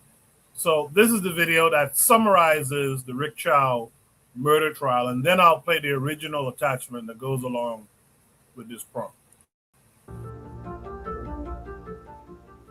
And good evening. Now we begin tonight with the latest in the Rick Chow murder trial, as today marks 3 years since 14-year-old Cyrus Carmack Belton was shot and killed outside a Columbia gas station. And today jurors heard hours of emotional testimony from witnesses while also seeing newly released body camera and store surveillance video from the day of that shooting. We want to show you one of those moments right now. I don't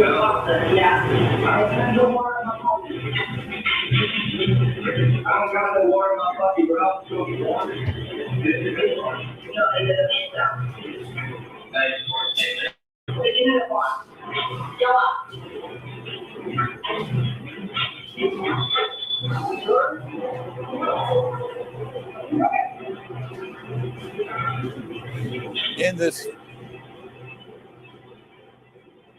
In this video, you see Cyrus wearing a red jacket, telling Rick Chow's wife he does not have any water in his pockets before picking up his backpack and walking out of the store. And shortly after, Cyrus was chased by Rick Chow and his son, Andy, before the teenager was shot.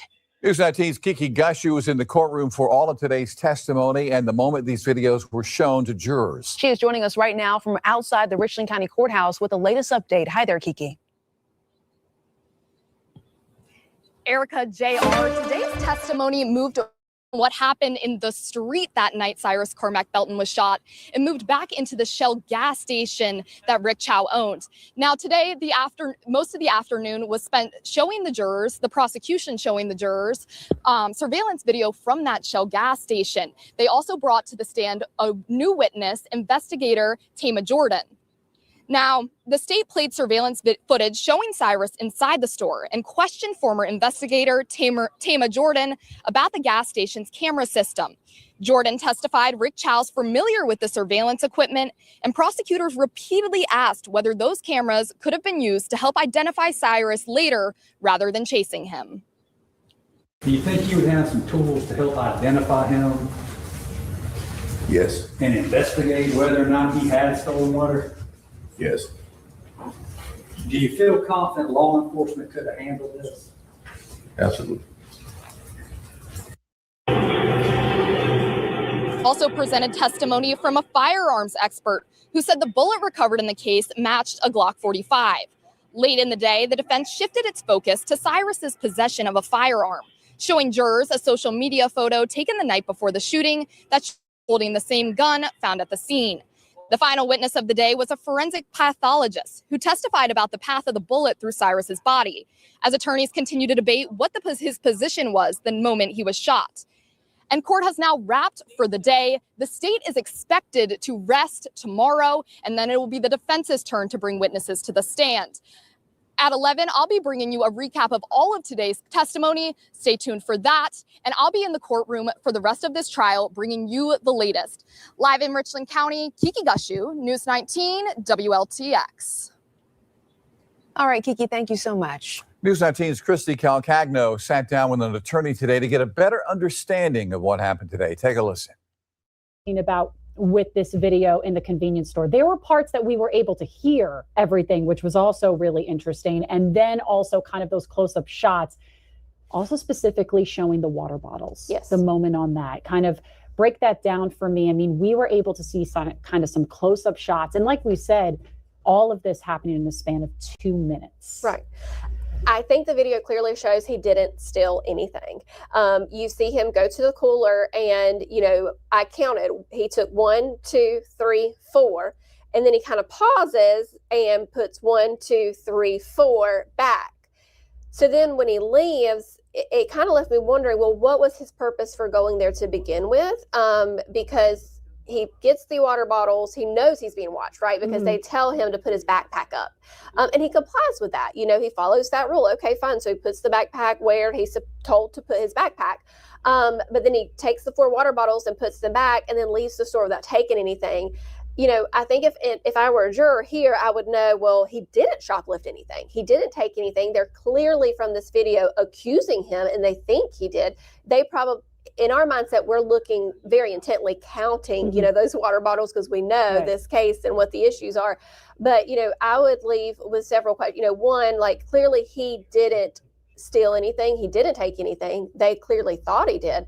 But 2, so what was his purpose for being there? Why did he go there? But, in social media, I've seen some of the comments talk about it and people's, wasting time. I'll go into a store and just peruse around and window shop. And I've done that too. So maybe he was just walking around the neighborhood and it's May, it's hot. He had a hoodie on, maybe just going in to get some air and wandering around. But it is very odd. It is odd that he took 4 water bottles out and then just put them right back. Well, if you are interested in keeping up with this trial, we do have extensive coverage for you, including live streaming from inside the courtroom when allowed, plus daily recaps, breaking updates, and analysis. So jurors heard both sides, deliberated for, I think it was 6 to 8 hours, and came back and said that this guy, Rick, I think it was Rick Chow, Rick Chow, was not guilty of murder, even though, as you saw discussed there, his kid Cyrus Cormac Belton didn't take anything from the store. In fact, not only did he not take anything, he was running away from these people. And he did a video where you could see the son who's involved in this. The wife was walking around the store following Cyrus, hurry up and buy type of bullshit. And they chased this kid, from what is being reported, they chased this kid for over the length of a football field. And he ends up shot to death, shot in the back. They claim that they found a gun in his backpack. They didn't say they found it in his hand, at least not to my knowledge. They said they found a gun on him. And then these Asian guys, father and son who chased him down, claims that he pulled the gun and aimed it at the son. And so the father, this Rick Chow, had no choice but to kill the kid because he aimed the gun at the son. I personally, I'm going to be real honest with y'all, I don't believe that. In fact, I don't even believe the gun that they found on him was his. But that's just my personal thing. So this guy is found, this Asian store owner is found not guilty. And real quick, I'll say this. I noticed something very interesting about non-black people. I'm not going to just say white folks, but non-black people. A lot of white and non-black people kept repeating this lie that the kid shouldn't have stole. The kid shouldn't have stole, when that was immediately debunked.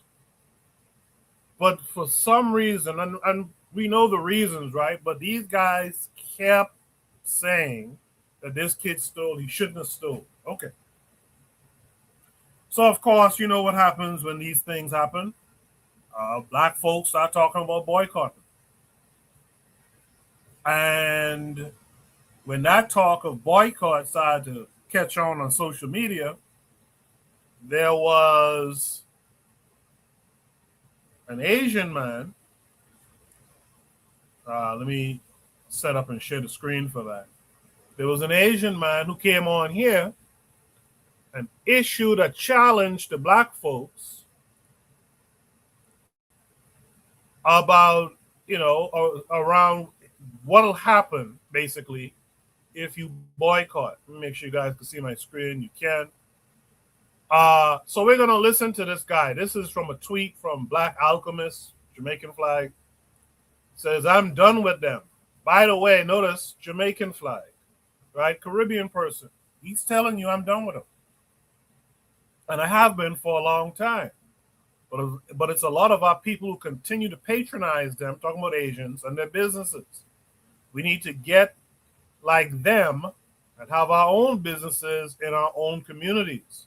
Let them serve who they love best, whitey. So let's hear what this Asian piece of shit has to say about the whole thing.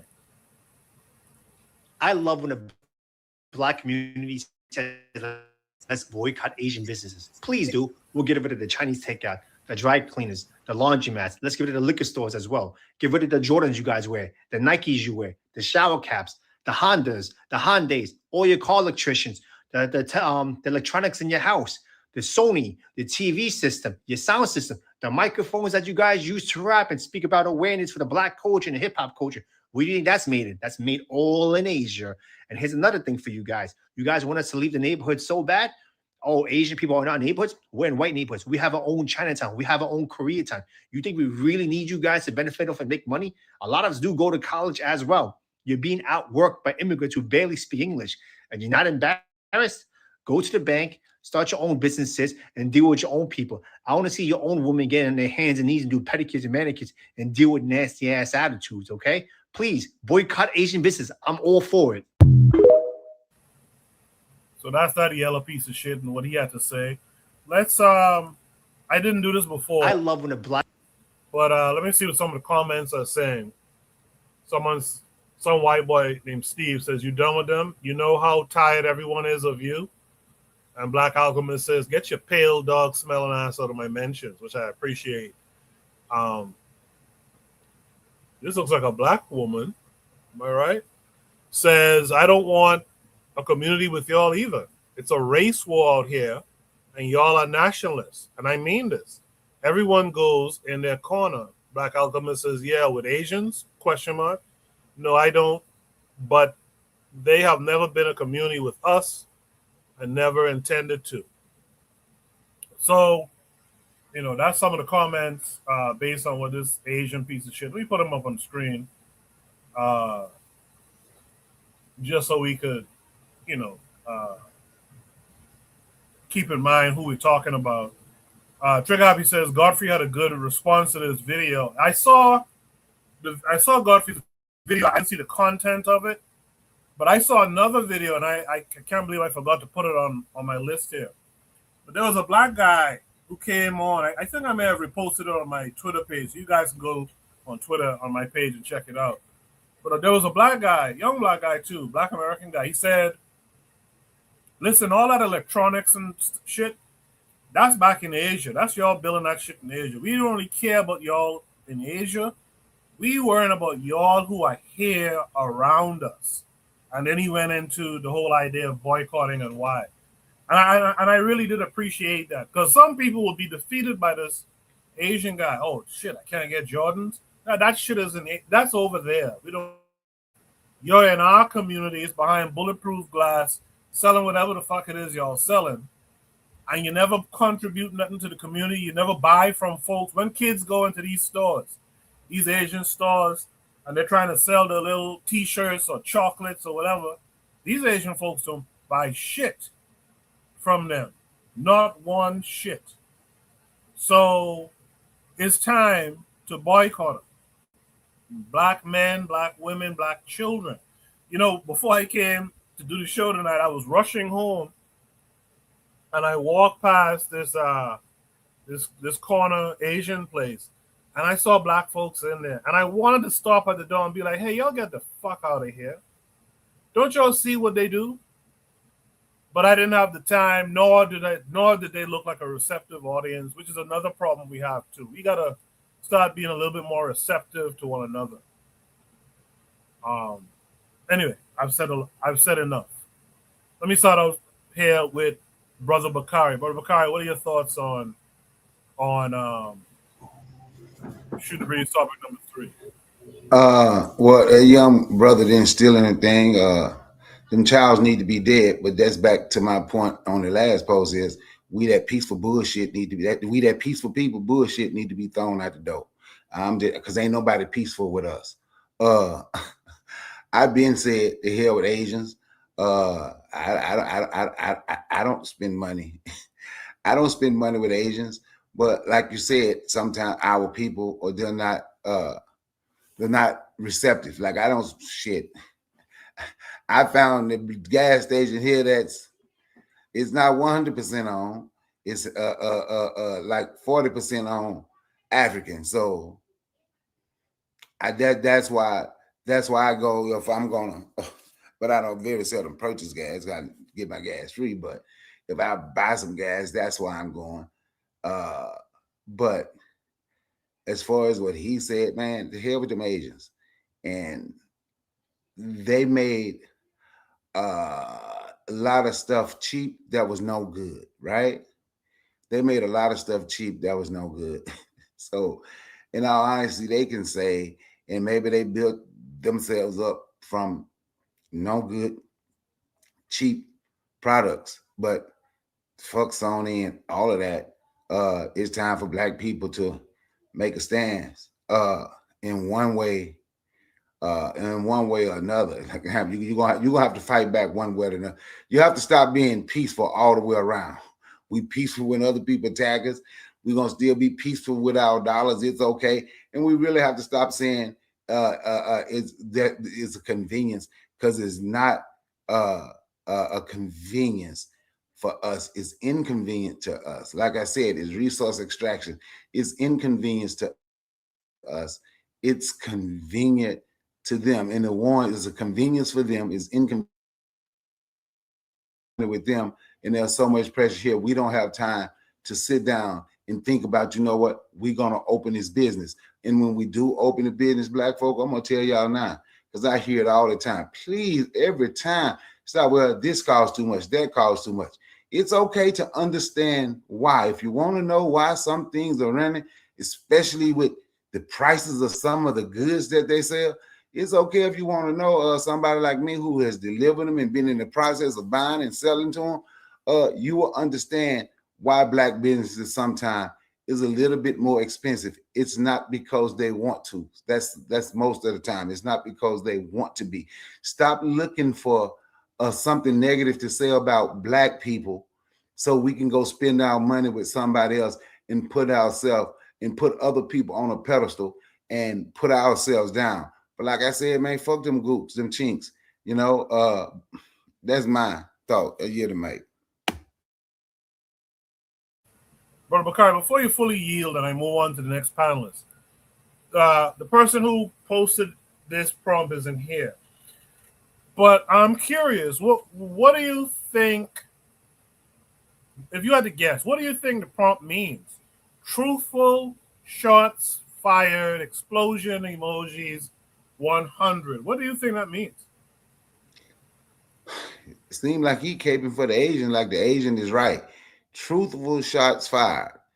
Look, so anybody who say truthful shot fired, so if anybody think this little gook on Twitter got some power where once we boycott them MNFs over here, now they people might stick together and they that people gonna stop sending TVs and computers, selling TVs and computers to this country. They are out of their damn mind. And some of that stuff he's talking about that Asian own is not even made in Asia. Like you can go throughout the United States and you see Hyundai plants made here. You see Toyota plants made here. It's owned by Asians, but shit, it's made here. So somebody saying truthful shots fired. What was truthful about what he said? Asians make computers and cell phones. Okay. They own the companies. Okay, but they sell them here. And because, so there was nothing truthful about that, but it seemed like somebody who want a cape for them. That's just my opinion. I appreciate that honesty, Brother Bakari. What's that brother? I forgot his name, but the Black Talk Radio guy. Some years ago, I forgot what them Asians did, and I said on Twitter, man, boycott their business. That guy, I can't think of his name right now, from Black Talk Radio. He said, why we boycotting Mr. Chen and them? I was like, huh? He's like, Mr. Chen and them was good to me. I was good to black folks around here. I said, oh, okay, you got it, brother. So when I saw this truthful shots fired, I mean, are we so afraid of not having a Chinese restaurant in our neighborhood? Are we so afraid of not having a nail salon in our neighborhood? Right? Like, what are we afraid of? Sister Alma, what do you think it is? I was like, oh my God, please come to me before I forget everything. Listen, you know, as soon as he put up this video, he took it down. Because do not give us a challenge, because we will meet that challenge. All right. All like what he was saying, but Ricari is talking about how all of the stuff that he named is stuff that we truly do not need. And I say challenge accepted. So I listen, I've already been doing it. Like I don't rock with them because I used to hang around. I was in my younger days, I used to hang around a lot of Asians. I know how they are. I know how they are. But really not just Asians, it's all non-black people. All of them have they have the same mentality towards us. So I think when we're like, oh, we're gonna boycott the Asians, if you're not also boycotting at least some of these other businesses, some of these other places that shouldn't be in our neighborhood, then we're not doing everything that we should be doing. And this isn't even the first time a black child has been shot dead. It's one other time I think a child was shot in the back of the Asian guy shot a child in the back of the head because they thought they was quote unquote stealing something. Regardless of if they were stealing something or not is not the point. even if he did steal something, if it was a white child that stole something, if it was anything but a black child that stole something, this would not have been the outcome. So it's not even the point. I think the fact that he didn't steal anything and then chased him thereafter just proves the Asian community's hatred and just vitriol that they have for us. They cannot stand us, and that's okay. I'm okay with that. But a lot of people are not okay with that. Asian people do not go to black businesses. Black women should not be buying hair from them. You should not be getting your nails done. This is a thing that should have been happening. And unfortunately, they're going to continue doing it because it's not the first time a black child got shot. That's inconsequential. That means absolutely nothing to black people because we think we need these things. That's why they exist. It's supply and demand. They're there because you guys demand it. If you just stop going there and y'all just looked at the Asian business like, we don't need that, get that out of here, it would be gone in a matter of days. Like I've seen it happen in West Philly. I've seen beauty shops close up right away. Like I've seen them, they can close up. And if they don't need us, then they can get out. Like, but they won't. They're not gonna get out because Asians believe that they're honorary whites. They believe that they have been ordained by white people to go in and do whatever they want. They have a different type of vitriol for black people than white people do. White people look at us and they see children. Asian people look at us and they see a bag. There's a different type of hate. So the fact that they got hubris, man. They bold. They think they can just run up and do anything they want. And guess who is the largest supporter? And we have to talk about this because it's something that black women just hate to talk about. And yeah, it's all black people, but guess who's contributing to the it's like 1.4, 1.3 billion dollar industry of hair care products and hair and nails. You know how much a woman spends on nails? And all of the reason that they have the hubris, that they have the balls, that they have to do what they do is because you give them so much money to come back and crack on you. Like that's why they do what they do. They're not gonna be doing that to no Indian. They're not gonna be doing that to no Arab and nothing like that. They're doing it to you because you allow them to do it. So what was the prompt that it said? It said shots fired. What it said? The thing. It said truthful shots fired. You can't be mad at somebody that say that. You know why? Because it's so many freaking years that I don't wholly disagree with that in the sense that we as a black community, we've been giving them so much money over since Asians were allowed to given the skills to do nails. It's a whole history behind it and coming to the black neighborhood. Since white people allowed that, they've been doing that since like the 60s and civil rights. So whenever they came, they've been doing it for many, many years. It's time to cut it out. So yes, truthful shots fired. Yes, truthful shots fired. Yes, it is. Yeah, no, they didn't. All of those things that they got in our community, they're not things that we need. So I don't agree with, in that sense, truthful shots fired. But truthful shots fired in the sense that it's long overdue that you boycott these people. This is not the first time they've shot a black child or black people in general. This is not the first time. We acting like this is the first time. That's what you think in the comments because people's memory is so short. So yeah, truthful shots fired, and that challenge accepted.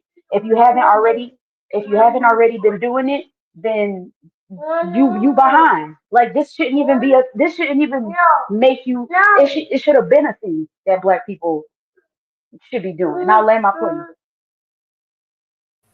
I appreciate that. And this is why, every week we attempt or we plead to have black women come onto the panel because we need y'all's input. It can't just be black men speaking from their perspective. We need black women to speak on their perspective as well. Trigger Happy in the chat says, no matter what, even if Cyrus, took those water bottles, his life should never be the consequence. The fact that other groups debate that as an opening to take his life says a lot about how they see us. He goes on to say, Trigger does, you see so many times in Africa, theft isn't dealt with much differently. A thief might be told to dance, to do some hard labor and cleaning. The consequence is never the life of the thief at all. I'll tell you all something I found out last year. A guy I knew, because I knew his family, all of them are dead now, but apparently this guy I knew was around a Chinese store at night, and he didn't have any weapons. The Chinaman came out, shot him, killed him, and the government didn't do nothing about that guy, that Chinese guy. Wasn't like they found evidence that the kid I knew, when we were young, it wasn't any evidence that he broke into anything. The Chinaman just came out and shot him for being around the back of his store, some shit like that. And it's it shows you a disdain that they have for black people all over, not just here. Recently in Jamaica, if I remember correctly, there was some Chinese business, some Asian business that flat out wouldn't accept black folks in Jamaica. You know what the Jamaicans did with that business? They burned that to the ground. So it's a thing that we have to get on a unified outlook on, and we got to take it to these people. This guy on the screen thought he said something. He thought he said something. I didn't know it, but Sister Cheryl just let us know that he took it down. Too late. Challenge accepted by me personally. Right? But all that, let me tell you something. If black folks really stood together and boycott these Asians, these motherfuckers will be begging us to come back around them. They'll come up with all the fake smiles. Yeah, Sister Ross says it was a hotel of all things in Jamaica, that they wouldn't let black folks work in and come around and stuff like that. They burned the shit down. Bravo. Bravo to them. We got to do the same thing wherever we are. With that said, man, Black Steel, let's see you to all of it. So I know Cheryl mentioned the person who was shot by the Chinese person. That was NATASHA Harlins in the 90s in LA. And it was a Korean store owner who shot her in the back of the head. She was supposedly stealing a bottle of juice. She put the juice on the table and walked away. And then she shot her in the back of the head. And what really makes it so bad is that she was the Korean one was actually found guilty. And the jury recommended her a prison sentence. And the judge gave her 3 months probation and community service. So during the LA riots in 92, they burned her store to the ground. She ended up going back to South Korea. I gotta say, wait, hold on, Black Seal. Yeah. Hold on 1 second. You're leaving out an important part. What? She got convicted of that, and the judge went to the prison and saw this Asian woman looking unhappy and decided that, you know what, she ain't gonna make it. I didn't know that. I didn't know the judge gave her probation. The jury recommended prison time. I didn't know she went to the prison and saw her and felt sad for her. Yes, a white bitch. That's wild. White bitch went to the prison and saw her and was like, oh, I don't think she's gonna make it. So they got her up out of here. That's wild. They got her back to her hometown. She probably. I'm sorry, Black Silk.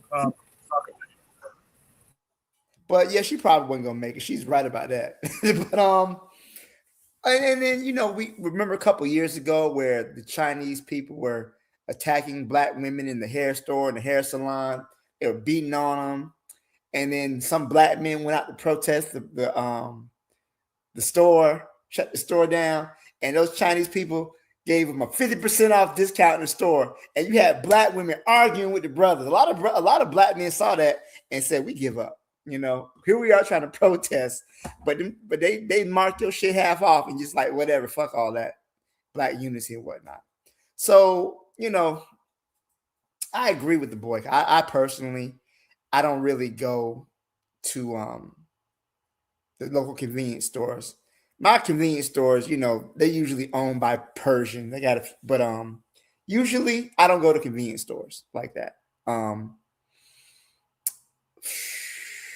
Chinese food, like what's, I mean, you know what? We live in an anti-black world, and to be American, you got to be anti-black. So it's no coincidence that these Asian people, be they from China, Vietnam, Korea, Thailand, they all have negative views and hatred against black people. There was a story, I think it was not so long ago in New York, where this Asian cop shot a black man in the back. Akai Gurley was his name. He knocked on the door. Asian cop came around the thing, shot the man in the face, shot the man in the back and killed him.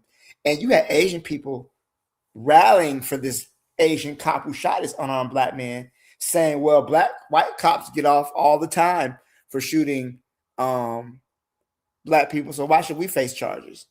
Right? They do want to be white people, right? They want to be accepted within the global white hegemony, right? And part of that is to shit on black people. I don't know if the sentiment is held by Chinese people in China. I don't really care if it is or not, you know? Whatever solidarity might be found with other races of people, at this point, who gives a damn, right? We got to look out for ourselves. We have to protect ourselves. And if that he says boycott their businesses, that's nothing. That's nothing. The problem is that they a lot of Asian people corner the market when it comes to like getting hair and stuff. A lot of hair comes from places like India. You know, a lot of Indian women are shaving their heads. Thailand, Myanmar. So they control, you know, the trade routes that brings that hair into the United States. We don't need that. We really have to understand and have value for ourselves. And I'm sorry, a lot of black people, a lot of our people have low racial esteem, right? They don't care about other black people. It's all about what I can get for me. That don't have nothing to do. I can hear it now. That don't got nothing to do with me, is the response. Not understanding that next person that Mr. Zhao beats on could be you, right? They don't look at the larger picture, right? This is what we call the lumpen people who are oppressed people who have no desire for liberation, right? Their aspirations are purely materialistic, right? I want to look cute. I want these nails look cute. This hair look cute. I'm going to get it, right? I want to go to the store. I don't want to feel like driving to the African store. The niggas is funny, whatever. I'm going to get what I can from these Chinese people, for these Asian people, for these Arab people. When we say Asia is the largest continent, right? And Vietnamese, Korean, Chinese, Thai, whatever the fuck, right? Black people have to be intentional. We have to understand the threat that is against our people. And I don't believe enough of us understand that, right? Enough of us realize that anti-blackness is a global ideology. You're not going to go anywhere. Okay, you might find a nice Asian person here and there. Okay, that's fine. You know, you might find some good Vietnamese people, whatever. Who gives a fuck if there's one or two? Because their overall ideology is fuck these niggas, right? And it's when you look at the history of China and whatnot, we understand how China was treated by the Europeans. And how Europeans, the British and the French, the Americans and the Germans just came to China and just did whatever they wanted to with them. Got their people hooked on drugs and waged war on them. And then they helped from the Japanese, and the Japanese was taking the women from Korea and using them as sex slaves and whatnot. But they never have that smoke for white people. right? I think Mao was the last one. He said on camera, we want to kill all the white people. That was the last. Ever since then, it's not been in opposition, but it's always about how can we compete with white people, but like we can compete with them like a friendly competition. But the people who actually committed the crimes against humanity towards Asian people, black people didn't drop 2 nukes on Japan. We didn't do that. Black people didn't go to the Philippines and murder the Filipinos. That was Americans. But yet that hatred is never directed towards them. They know who to pick on. They know who to mess with, right? Black people have to get intentional. We have to, again, this goes back to the conversation about South Africa, right? It's too late in the fucking day, man. We are really behind. Black people as a group, we need a late pass, right? Because the rest of the world, we see the global realignment shifting, right? And we're still doing the same shit we've been doing for the past 100, 150 years. LaTasha Harlins happened when I was in high school. You know? That was a big thing. He shot his girl. And then here I'm grown. I'm in my 40s. And it's the same shit happening. What have we done? Yeah, we burned that Korean bitch store down back then. But now we haven't even done that. The police have a perimeter around the child store at this point. You know, they're making sure they don't burn it down because that's their plan, right? But I'm pretty sure there's still black people trying to patronize his business. And here's the kicker. Let me say this about the jury trial. There were 5 black people on that jury. 5 black people saw this shit and voted to acquit and agreed not guilty. That says a lot about our people. We're talking about boycotting Asian businesses. No. We ain't even at the point where we can stand up for a black child yet. So boycott Asian businesses, that's you know, at this point, that's college level work. And we're still focusing on middle school level shit. If you can sit up here and see a black child get murdered, I don't care if it's a hung jury. Try them again until you find them guilty. So I don't know, man. I don't know. I'm really disappointed about my people and their reactions these past couple of weeks and how they responding to literally Jim Crow 2.0 or 3.0, really, if you want to look at it. I'm just, you know, disappointed in how we're responding as a group. We're not ready, and we got to get ready because what's coming down the pike ain't gonna be pretty. I'll leave it there. Thank you. I appreciate that, Black. So you mentioned Akai Gurley. I think it was the Akai Gurley thing that happened when I mentioned boycotting Asian businesses a couple years back, and that guy from Black Talk Radio was like, "Why would we boycott Mr. Chen and them?" And I think culture education is hitting the nail on the head about that. He said there was historical Afro-Asian solidarity in the 1950s with the Badong Conference, so that's why some quote-unquote revolutionary black folk rock with them, especially Maoists, and that is a problem. 1950s, what have you done for me lately? But I'm gonna say this too. Also too, I'm gonna say this. What happens many times is when these countries have their revolution, it's the collaborators come to the United States. So these are like the people who were against the communist revolution in China, who were against the land reform. Many of them were landlords who had their land stolen by the communists and redistributed, just like in Cuba, right? What Fidel Castro called the gusanos, right? The worms, basically. When the Cuban Revolution happened, the people who owned the land, who were the reactionaries, who didn't want the Cuban revolutionaries to take power, they came to the United States. They fled to the U.S., right? And that's why Cubans had that reputation of being racist, because many of the racist ones who, when Fidel Castro came and took power and integrated everything, they left Cuba. And they were like, well, fuck it. We can't hate niggas over here. We just hate niggas over there, right? So I think a lot of times what happened, people look at that history, but then the Chinese people who came to the United States, these Koreans and whatnot, those are the traitors. Those are reactionaries. Those are the racists that left their country that came to the United States because they were given passage here. So I think that's something that many times gets people have lost sight of that too. I appreciate that, Black Steel. I know I saw the matron. Yes, the matron is in the chat. Another Black woman. I appreciate your input, matron. She says, every other people group sees violence as the answer. Black people, we need to learn this lesson and stop trying to defy physics. I like that, matron. Stop trying to defy physics. It is what it is. You have to meet. Listen, man, once what happened after 1492 or 1515, however you want to look at it, once what happened, we have been changed. We have been transformed, like Bakari said earlier. All that nice shit that that's done with now. Unfortunately,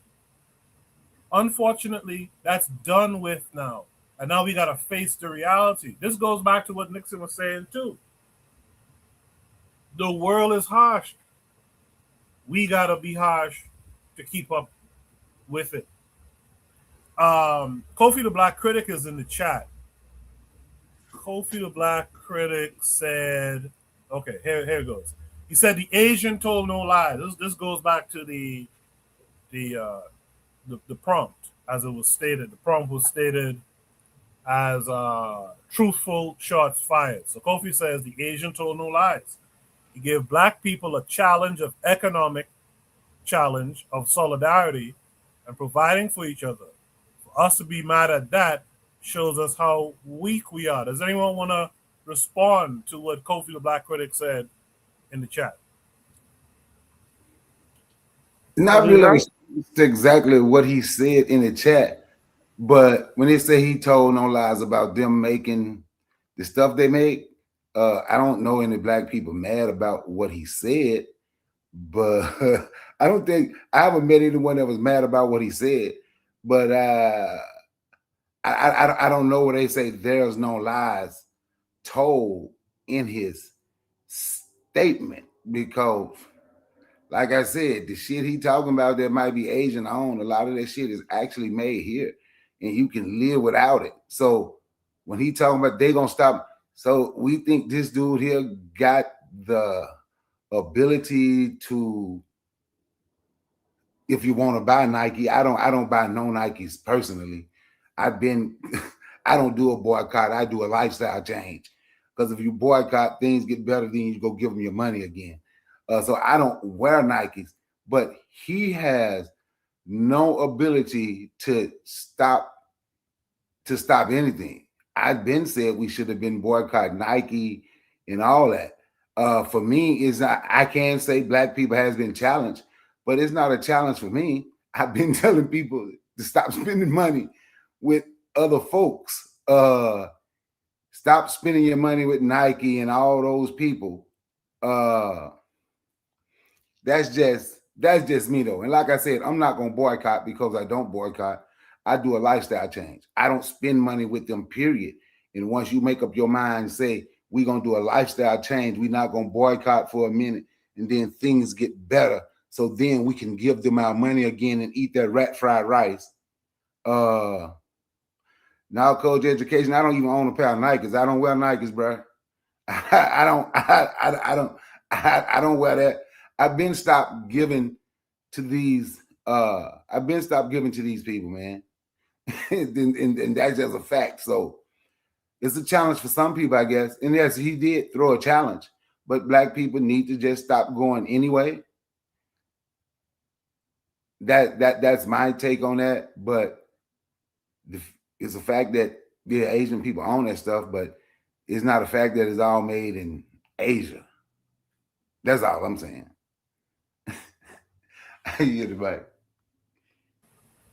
I think his challenge was really a threat, a veiled threat. But I also think there was some fear in that challenge. I think he took his time to list mention Jordans of all things, and TVs and all this type of shit. Cause I think he did that to make Black people, to kind of gaslight Black people, to make them feel like, oh damn, Why would I go? Why would I stop going to eat the rat fried rice, as Bakari calls it, when I got these Jordans over here, or I got these TVs or this car? But I think he was really fearful deep down that if black folks was to get it together and stop fucking with him, he knows they're done. Because guess what? And they know this too. Don't mind him talking that shit about we're in white neighborhoods. Not like that. The reason why Asian folks have these stores in black neighborhoods because white folks didn't want them in their neighborhood and didn't want them making money off of them. So they pushed them to come around us. This is why they get all these chances to open up all kind of lucky food store number 1 and 2 and 10 and all this shit.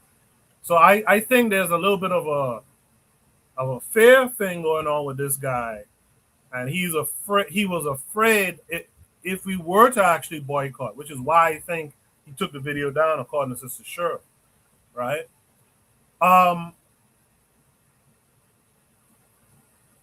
How though? How do we get? Because I saw Sister Cheryl mention black people don't support black business because they value whiteness. How do you reverse that? How? I've thought about this a few times here.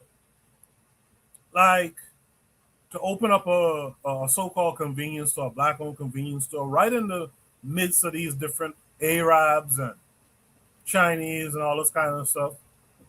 But how do you get the people to come to a black business? I mean, does anyone here have an idea, a brief strategy? How do you get black folks to come and to support black business and not just go by the default? Does anyone have any ideas on that?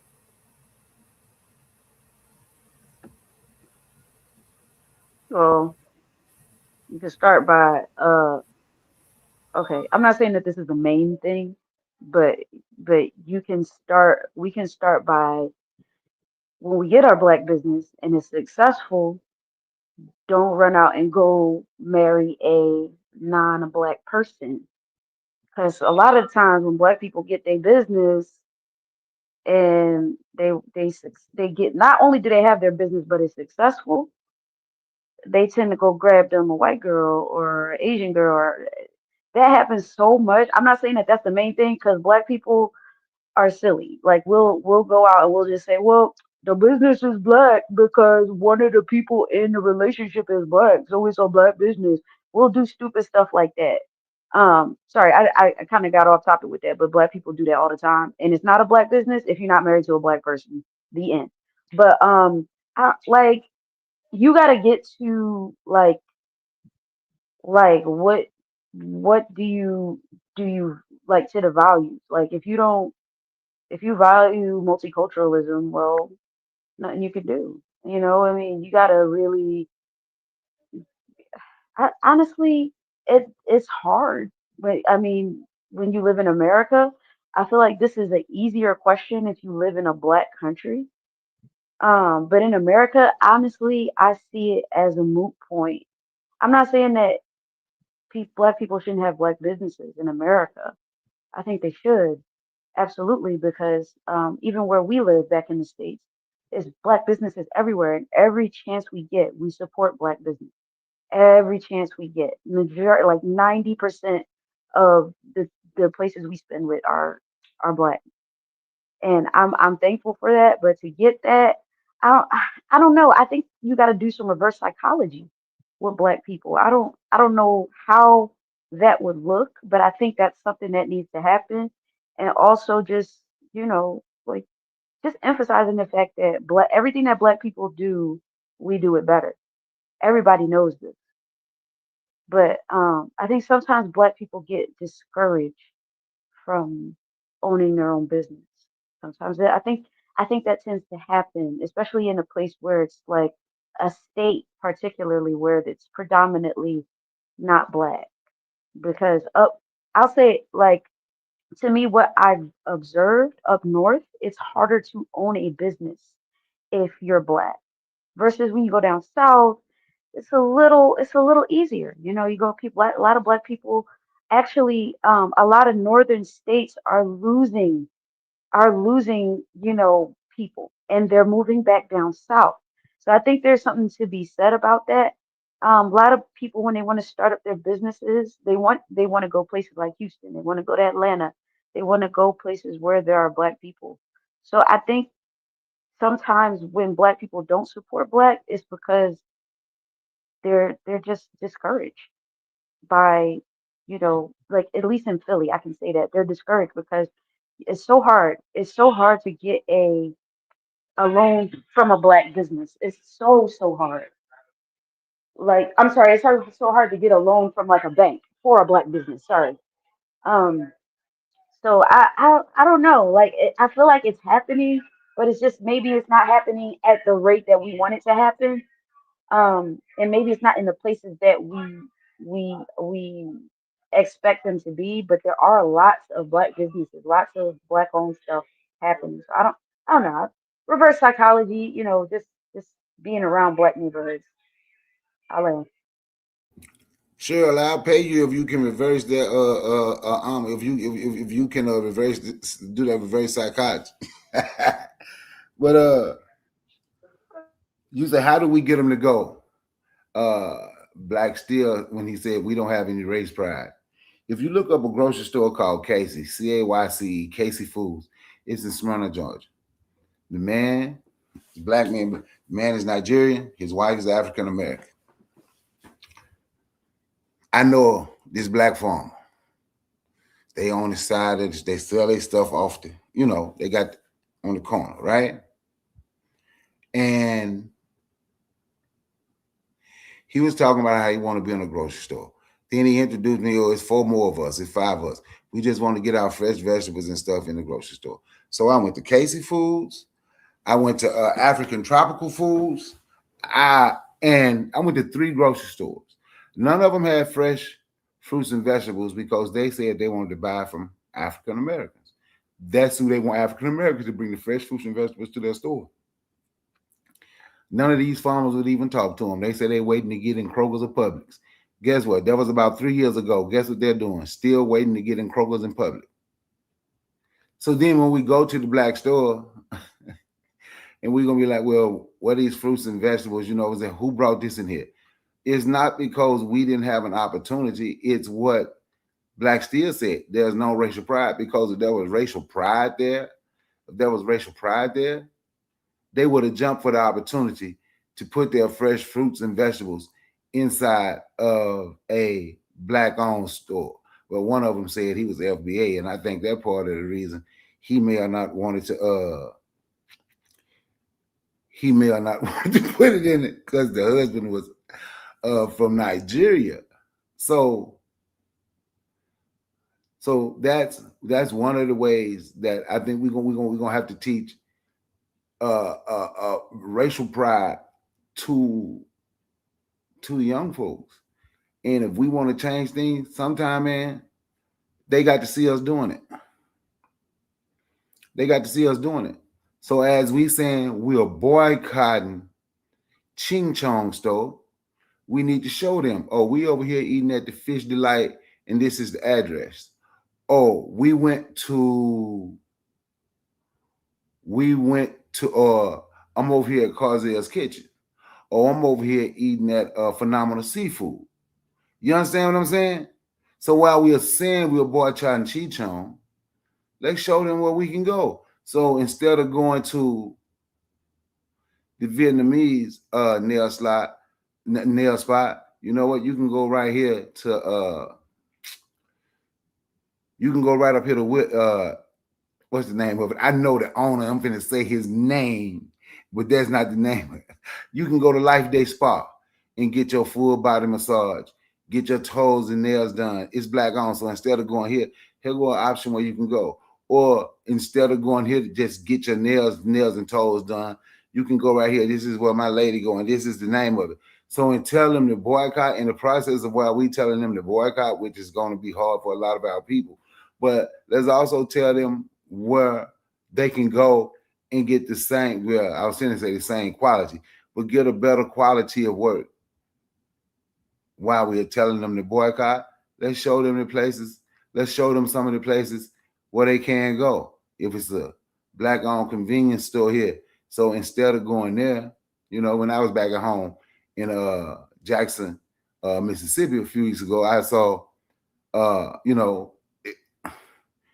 the convenience store, the corner gas stations where my son took me to. They were black owned, and I saw the black. Yeah, man, we trying to get away from them Arabs. We trying to get away from them East Indians. We should nobody be on the gas stations over here but us. But you know, so that's where. Not saying they are not there, because they are there. If I say they're not there, I'd be lying. But what I'm saying is there is an effort with some of our people. So some of our people don't know where the places are. So if we know where these places are, as we tell them, don't go over there and eat that fried rice where they got the vegetables out the garbage can. You can go over here. You understand what I'm saying? Tell them, show them where they can go, instead of telling them, don't go here. I get a mic. I appreciate that, Brother Bakari.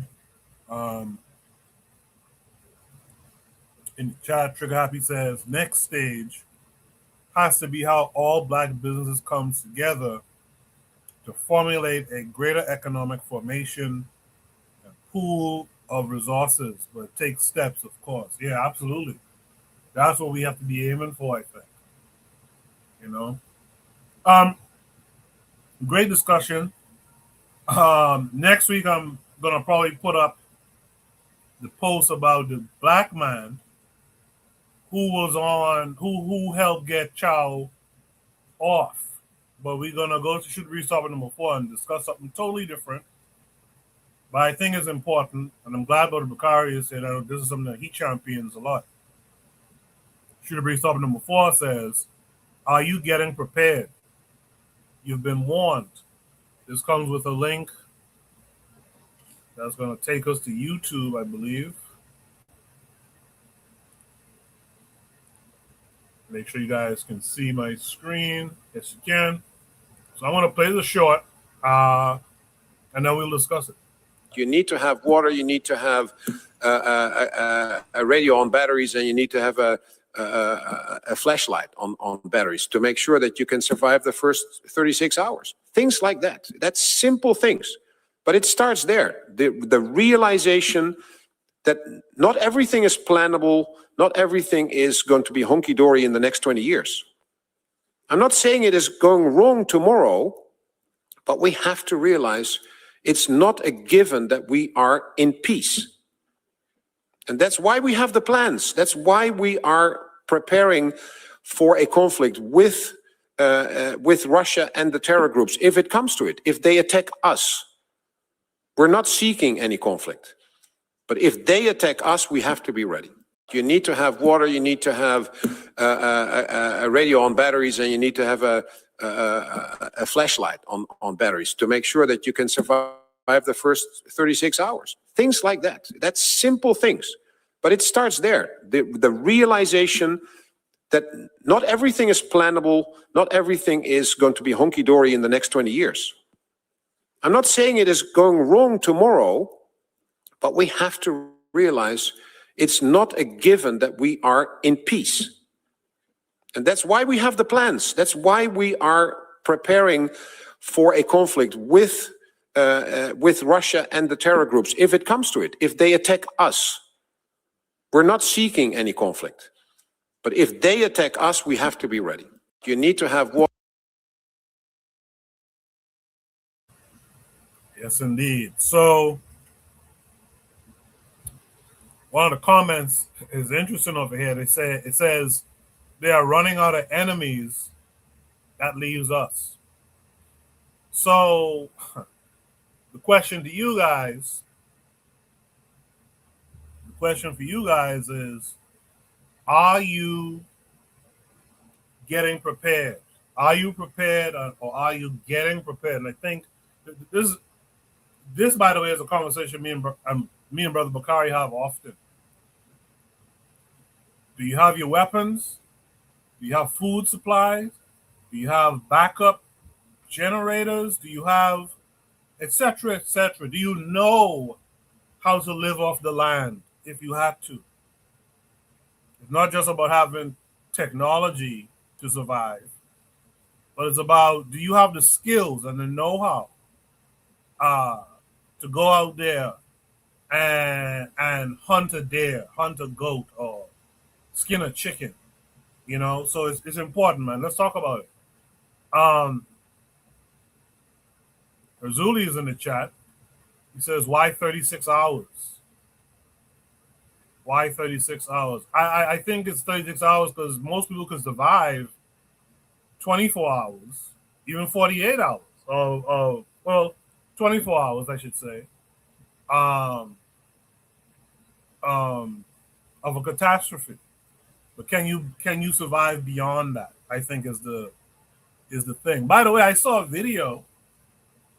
I don't know if I posted it on the Discord or not. I saw a video where I don't know which island this lady was on, but she said something like a friend of hers who is in a certain position in New York City says New York is planning for a food shortage coming up here. I don't know when, of course, but I find that very interesting. And how they know is, I guess, New York has been reaching out to some of the islands to get some of their produce and stuff like that. So, again, it comes back to this fundamental question. Are you getting prepared? Seeing that you've been warned. Black Steel, what say you to this? So, prepared for what, right? So I will say this. We deal with hurricanes in my neck of the woods, right? So we usually keep water, candles, in case the power goes out, lights, things like that. I have flashlight. I have some batteries here for, some solar powered stuff to kind of get prepared in case of a storm. The last hurricane we had was Milton. My power was up within like 3 days, but some people, they didn't have power for like 2 weeks. So they couldn't, and then there was the gas in the car, all that. I filled up, before the storm. I made sure I filled up my tank.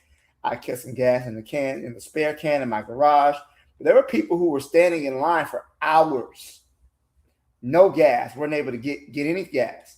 So, when you have a breakdown, like in a natural disaster, you have to kind of be prepared for stuff like that. I was fortunately prepared, and, I didn't lose power that long, but I know people who lost power for 2 weeks.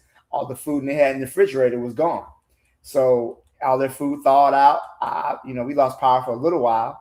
I took that meat and I grilled it, so we had a little grill on my neighbors. We was outside hanging out. But anyways, I think that hard times are coming. And you mentioned the food shortages. So one thing about this, this war with Iran is that a lot of the fertilizers is made from petroleum. So these farmers don't have fertilizer for their fields.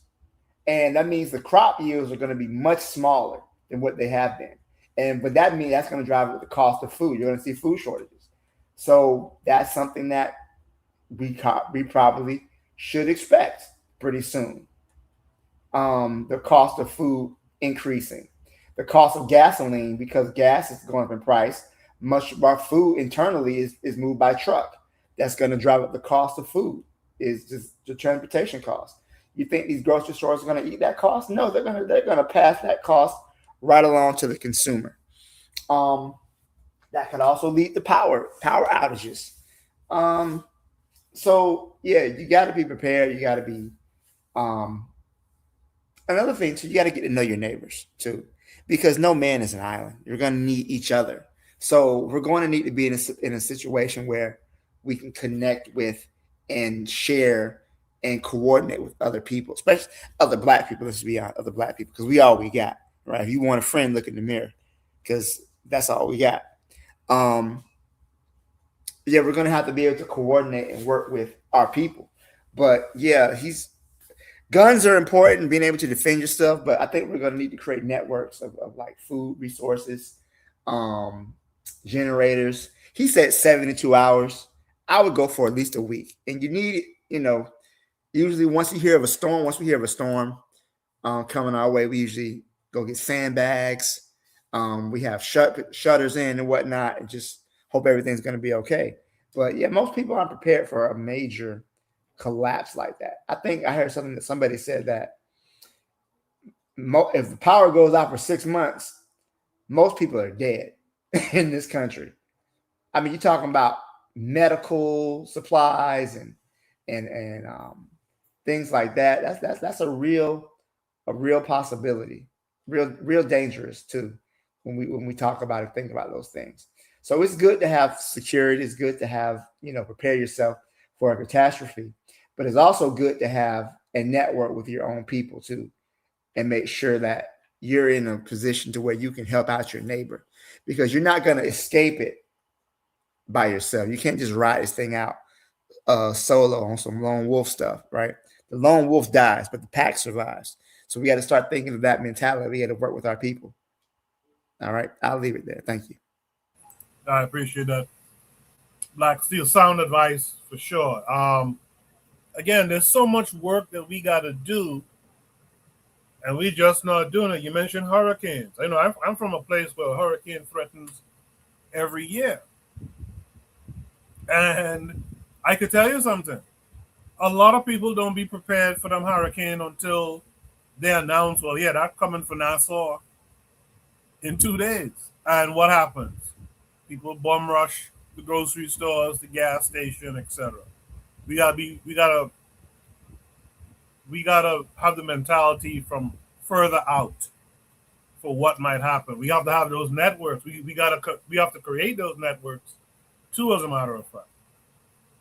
Zulism said it sounds like it's going to be an inside job. No, I think it's just, it could be, of course. I think it's also a reality of where the world is at and where the world has been and where it's going. Zuli, I'm not going to put up your next comment here, but goddamn, don't let people know that you won't make 24 hours. As a matter of fact, Zuli, come on up and discuss that with us, by the way. Why do you think you wouldn't make it 24 hours? But, are you, this goes back to Shoot the Breeze, topic number 4, are you getting prepared? Sister Cheryl, what say you? So I wouldn't say like I'm 100% prepared. There are some things that I want to learn how to do, like those things like, skinning the animal. Oh, I think that would be so cool. I want to learn how to do that.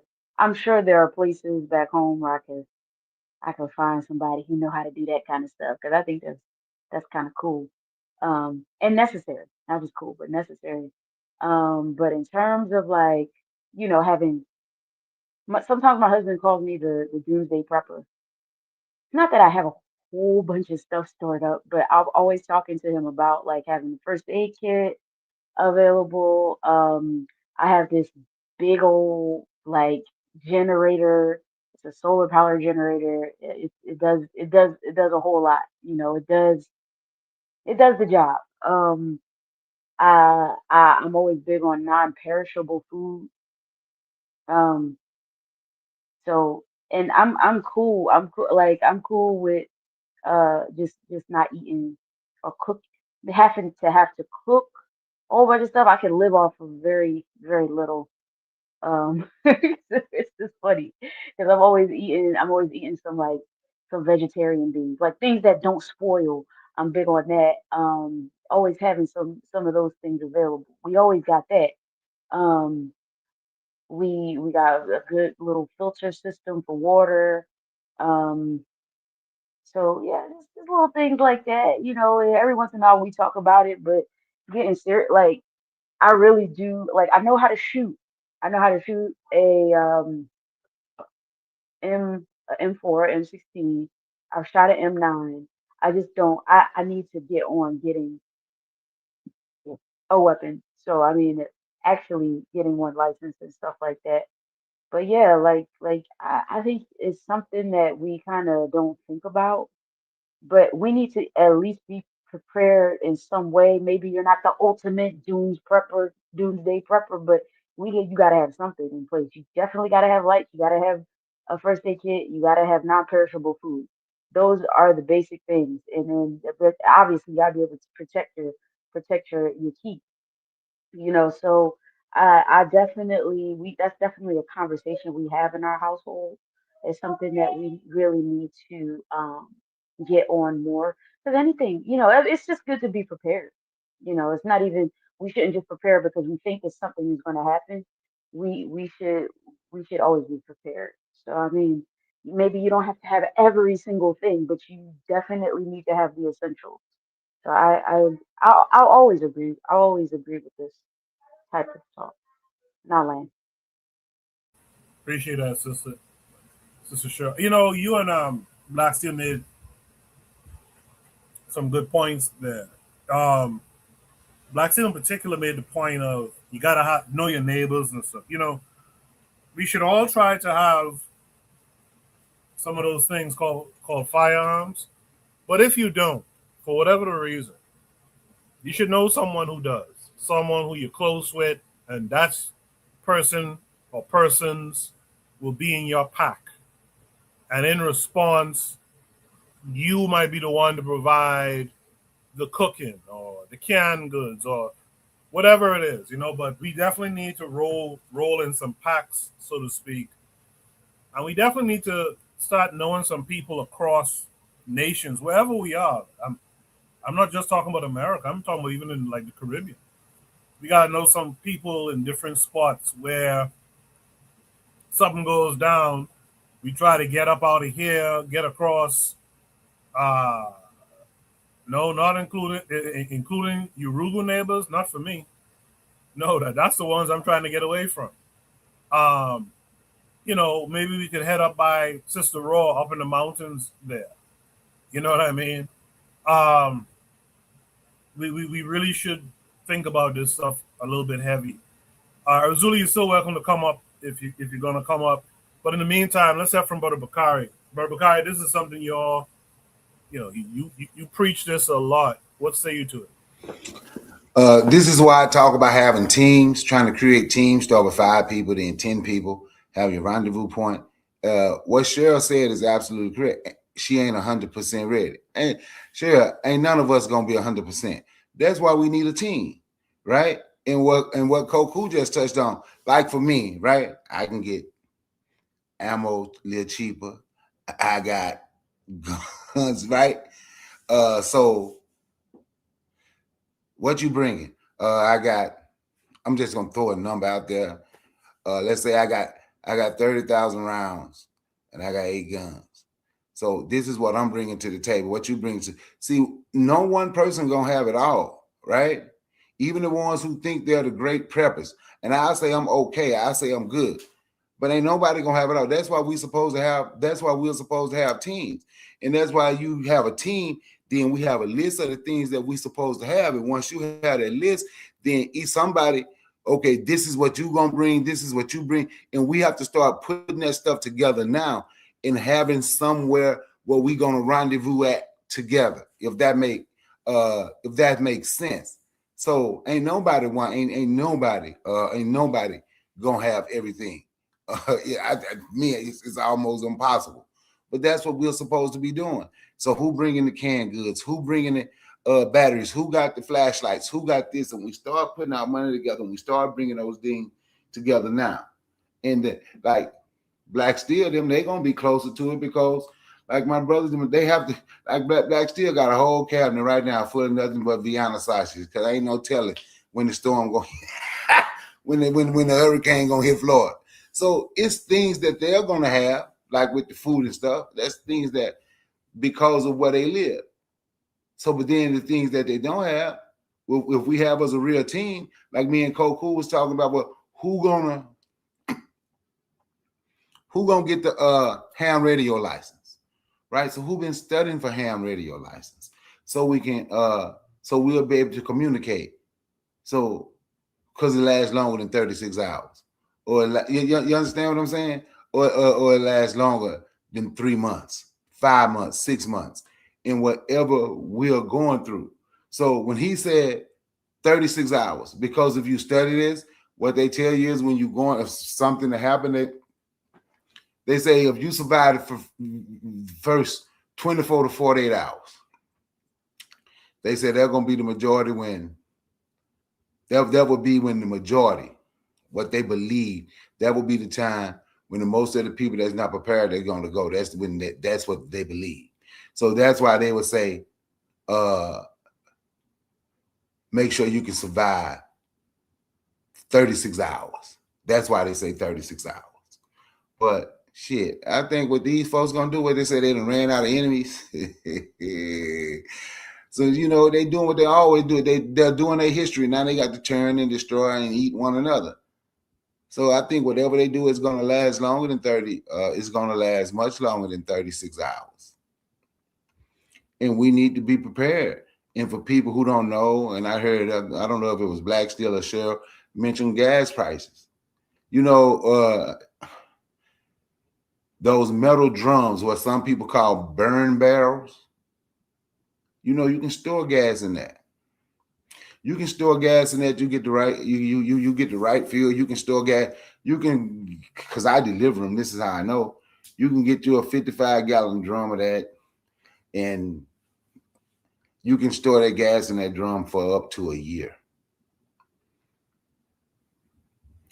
So there's things that we need to know. Of course, you want to have somewhere where you can store it, but I'm just saying you can store you can store fuel.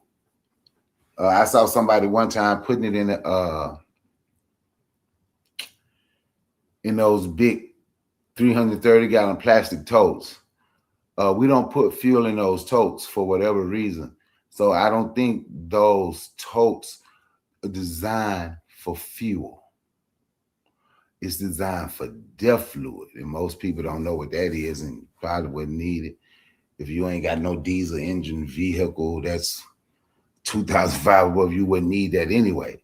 But yeah, you can store fuel in a 55-gallon, what some people call burn barrel, in a drum, you know. But so I do agree. We do need to be prepared. I've been saying be prepared.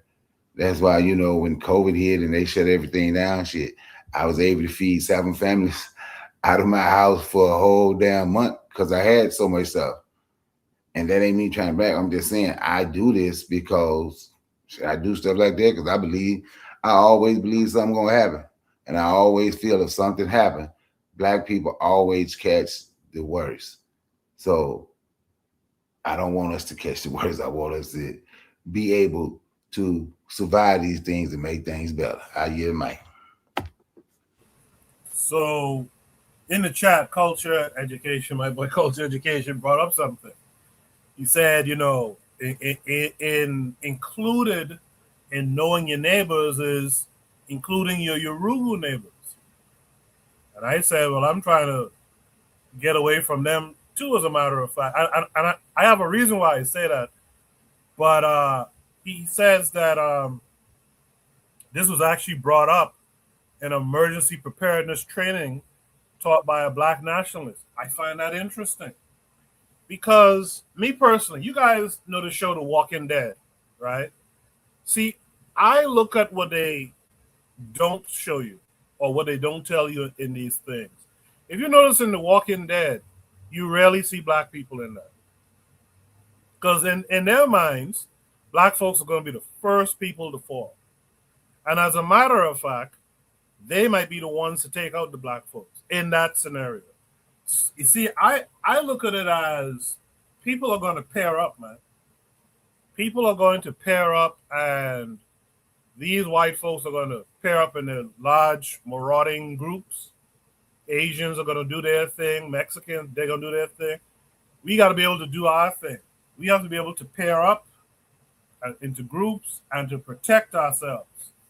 If you think they'll run down your kid out for not stealing a bottle of water out of a gas station and shoot him in the back and kill him, what do you think they're going to do when the stakes are even higher as far as survival goes? So this is why I say personally, I'm trying to be prepared away from them. But it's interesting that you have seen emergency preparedness training run by Black nationalists, and they include the Yoruba. That's very interesting. Does anyone else have any thoughts on this prompt? we've hit the 11 o'clock hour, and usually when I host, I try to end it around 11. If a conversation is happening and it goes over, I let it happen. But if you guys will allow me to, I have one more prompt here, and it's an interesting one, so I think you guys will be interested by it. All right. So if there's no more comments for Shoot the Breeze topic number 4, I'll post Shoot the Breeze topic number 5. This will, in fact, be the last topic of the night. And I think it's an interesting one. I'll be curious to hear you guys, not just on the panel, but you guys in the chat. What are your thoughts on this? Shoot the Breeze topic number 5 says, do you know about the NATASHA trend in China? Before I get into it, drop a 1 for me if you guys are familiar with the NATASHA trend in China. In the meantime, I'll queue up the video. Black Steel knows about it. Cool. Bakari, do you know about the NATASHA trend? Yeah. Okay. All right. So we're going to make our way down. There's a couple of attachments here. We're going to make our way down the list. So this first tweet,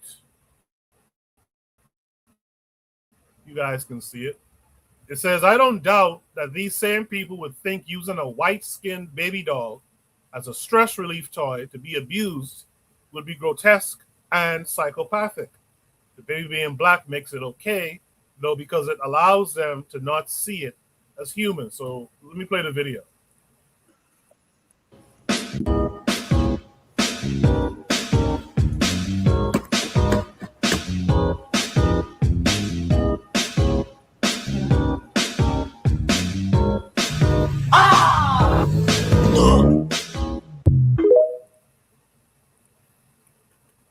So Sister Cheryl didn't know about it. Trigger Happy knew. Culture Education didn't know. Real Black Gentleman's in the chat. He knew about it. So that's the first video. Let me see if this will work. If I go to the next video, will it share my audio? It looks like it will. Let's see. So this is from Dom Lucre. You guys probably familiar with Dom Lucre on X. He says, developing. Footage has released of a Chinese influencer who traveled to Nigeria to participate in the Harm This NATASHA trend that is generating Chinese influencers millions of views for abusing black children. A decade ago, China claimed they were going to Africa to help get the continent the help it needed. Every narrative has a goal behind it. Let's watch this video.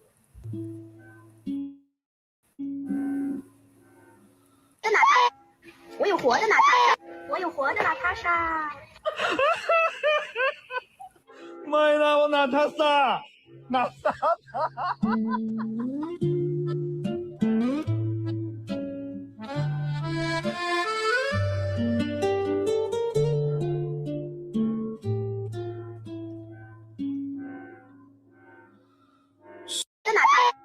我有活的NATASHA，我有活的NATASHA。 So remember the previous video is of that black baby doll that they're abusing, driving over it, doing all sorts of stuff. So then they take that sentiment, that doll is sold in China, they go to Africa now, and they carry out real harm against African children. This thing that you might be able to see on this video says this is the real harm this NATASHA trend causes. This is a Chinese woman in Nigeria, and she holds and swings this baby as if it's a doll, hoping to use their likeness for views as they cry.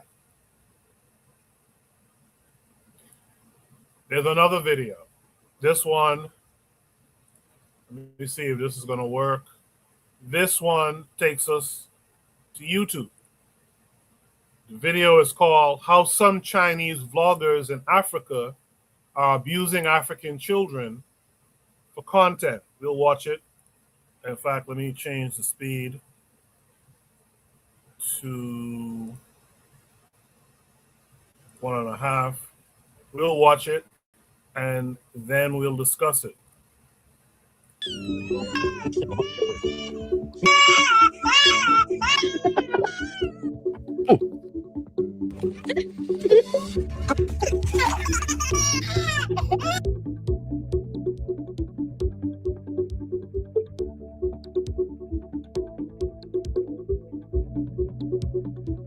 我啥也不是，我就是大笨蛋，我是大笨蛋。 So in recent years, there has been a disturbing trend that has emerged on Chinese social media platforms. So for those of you who don't know, China's internet is totally separated from the rest of the world. In China, all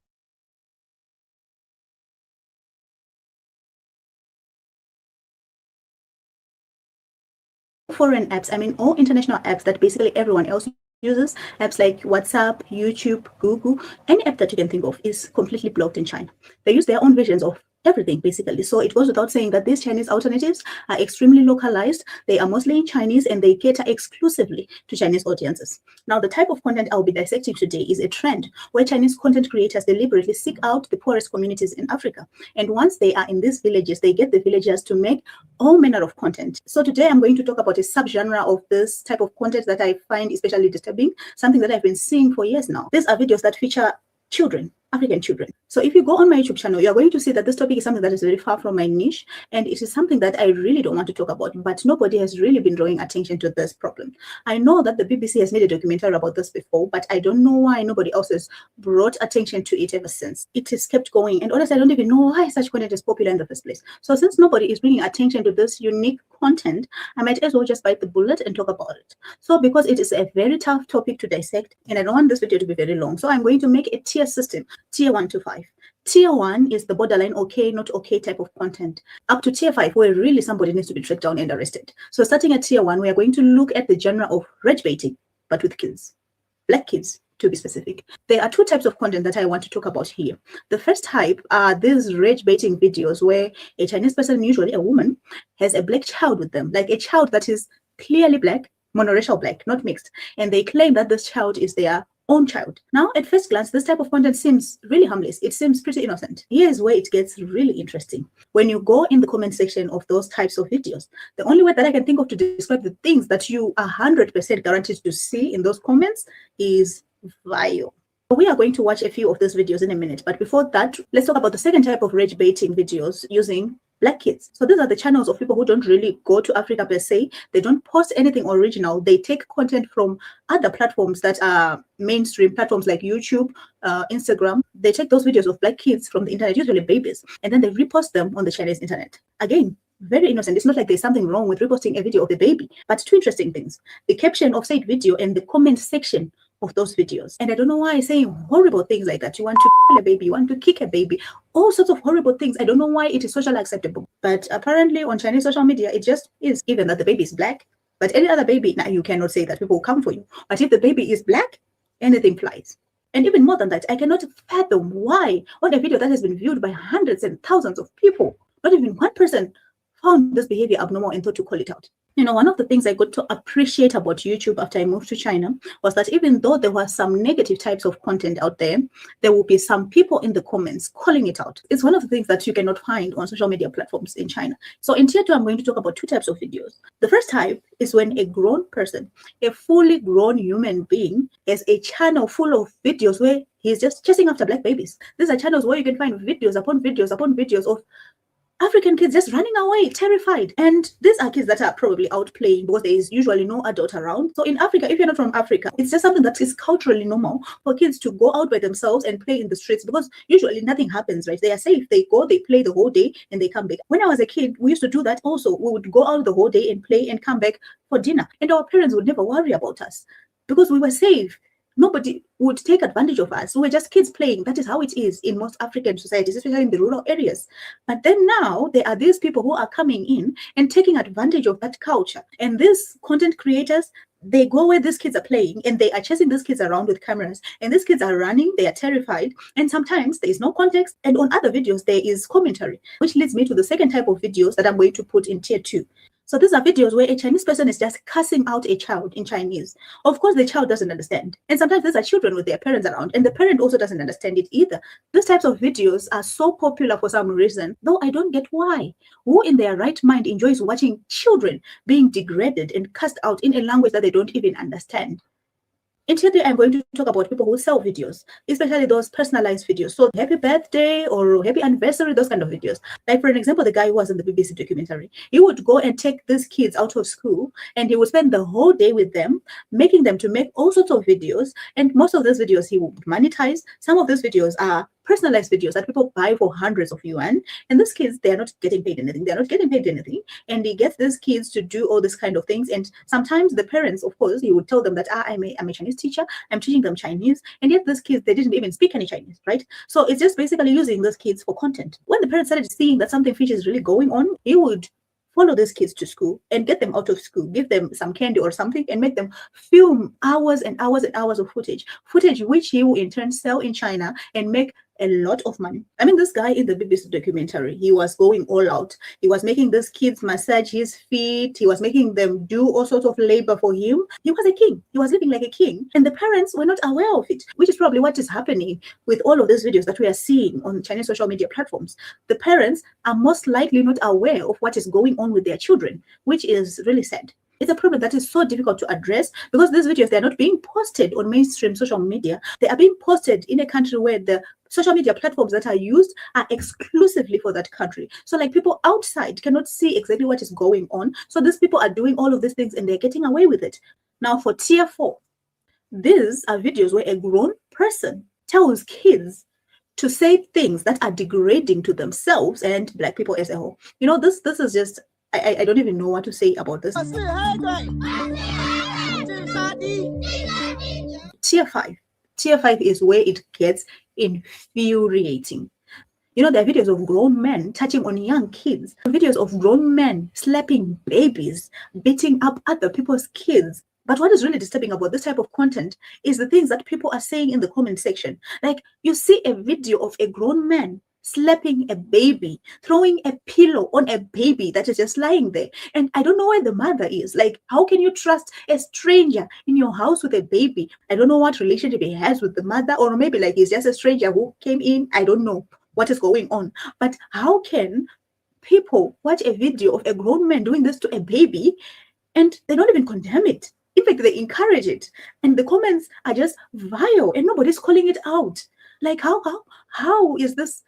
How? I don't even know. Like, how? I don't even know where to start. Or maybe it's just me. Maybe I am being sensitive. But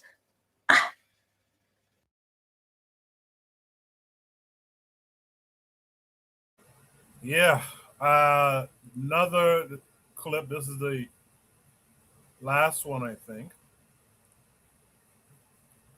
Takes us to X. It says Chinese netizens on Black baby dolls, quote unquote, Natasha, why it can't be white dolls. The white one doesn't have the same ugly vibes as this one. The white one is more human-like. This is a quote. So someone, I guess this is like their Reddit. Someone says, because the white one doesn't have the same quote unquote ugly vibe as this one. The selling point of this one is that it's ugly, abstract, and interesting. The white one looks more human-like, which makes people think of a baby, and it feels more depressing. So it definitely won't sell as well as the black or brown ones. Babies aren't usually this color, so it feels more like a toy to play with. Plus, it looks uglier and more abstract. I admit that white, yellow, and black each have their own charm, but the beauty and handsomeness that are more widely accepted are mostly white and yellow, aren't they? The most handsome and beautiful people on the globe lists are mostly white, which is a universal standard of beauty. I see you guys commenting in the chat. I'd like to hear your thoughts on this last slide, this justification of why they use black and brown baby dolls, right? Because they're claiming that the beauty standard is white and then yellow. Brother Bakari, let me start with you first. What are your thoughts on the NATASHA trend in China? Shit, well, that's how they feel about black folk. Did you see where they went, where the guy filmed in he was in a museum in China, and all of the art they had of black people, they had put it next to chimpanzees and monkey, comparing us to the chimps and the monkeys. That's how I'm talking about our looks and everything. So that's how they feel. I heard the woman say they done come to Africa with it and doing it to little babies. Where like, dude, where the people at?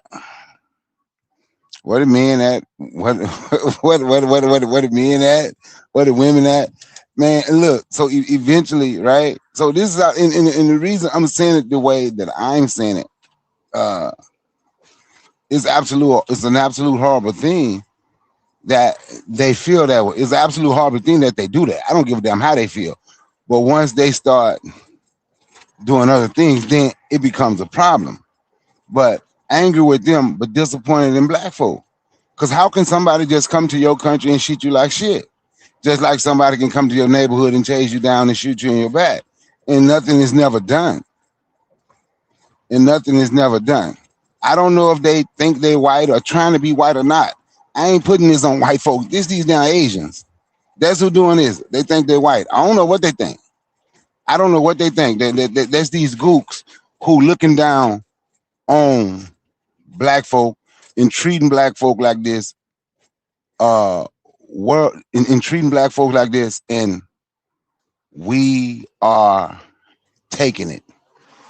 And we're taking it worldwide, you know.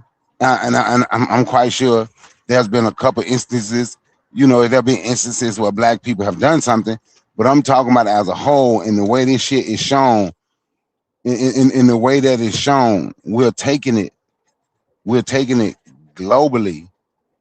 And like I said, it's time to start doing to people, in my opinion. This is my opinion, not the opinion of the host or anyone else. It's time to start doing to people and treating people the way they do and treat us, that we are nice and accepting. I'm gonna continue to say it. It's, in all honesty, man, it's time to let that go. It really is. So that's what I think about that. I think we need to make a ching chong doll, and then we need to go find some little Chinese babies and throw them around. I'm just saying, shit. I get it, mate. I feel you on that. You know what? The first prompt of the night, we were told, be wary of the European media and what's being shown, and that some is not all, blah, blah, blah. But are we supposed to take, even if this is a handful of, are we supposed to accept this? Are we supposed to accept this, talking about some is not all? Black Seal, what say you to all of it? Man,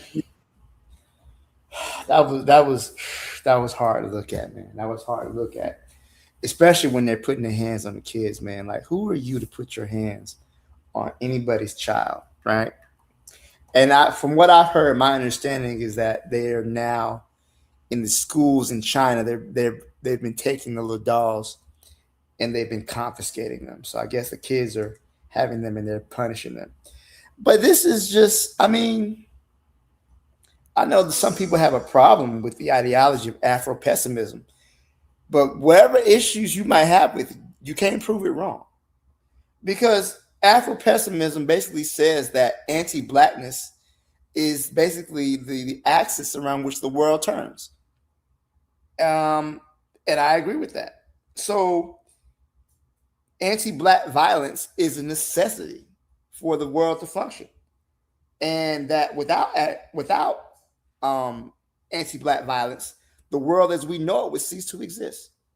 So you see how these Chinese people, I mean, there's not even a lot of Black people in China, right? And for those black people who do have gone to China, they've seen that, the Chinese people look at them with awe, kind of surprised to see it like a Bigfoot type of situation, but that doesn't explain, the need to go around and mistreat children, right? That is a ideology that is found in just like the most racist people in the world. And I think that black people are just unaware of the world that we live in and how racist it is against our people. Because you're leaving your children, and I guess, hey, the kids outside playing, they don't think it's any problem. When I was a kid, I used to go outside and play with my brother during the summertime, and it wasn't no big deal. But we're not living in those times anymore, right? We're not living in that environment anymore. That's not the world that we're currently in.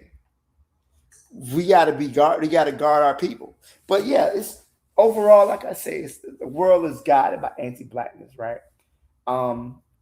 That is the lens in which we view the world, and this is just simply reality. These Chinese people who probably have never seen a black person in their life got a little baby doll that can beat up and says it's less human, because who sees babies and who sees black babies, right?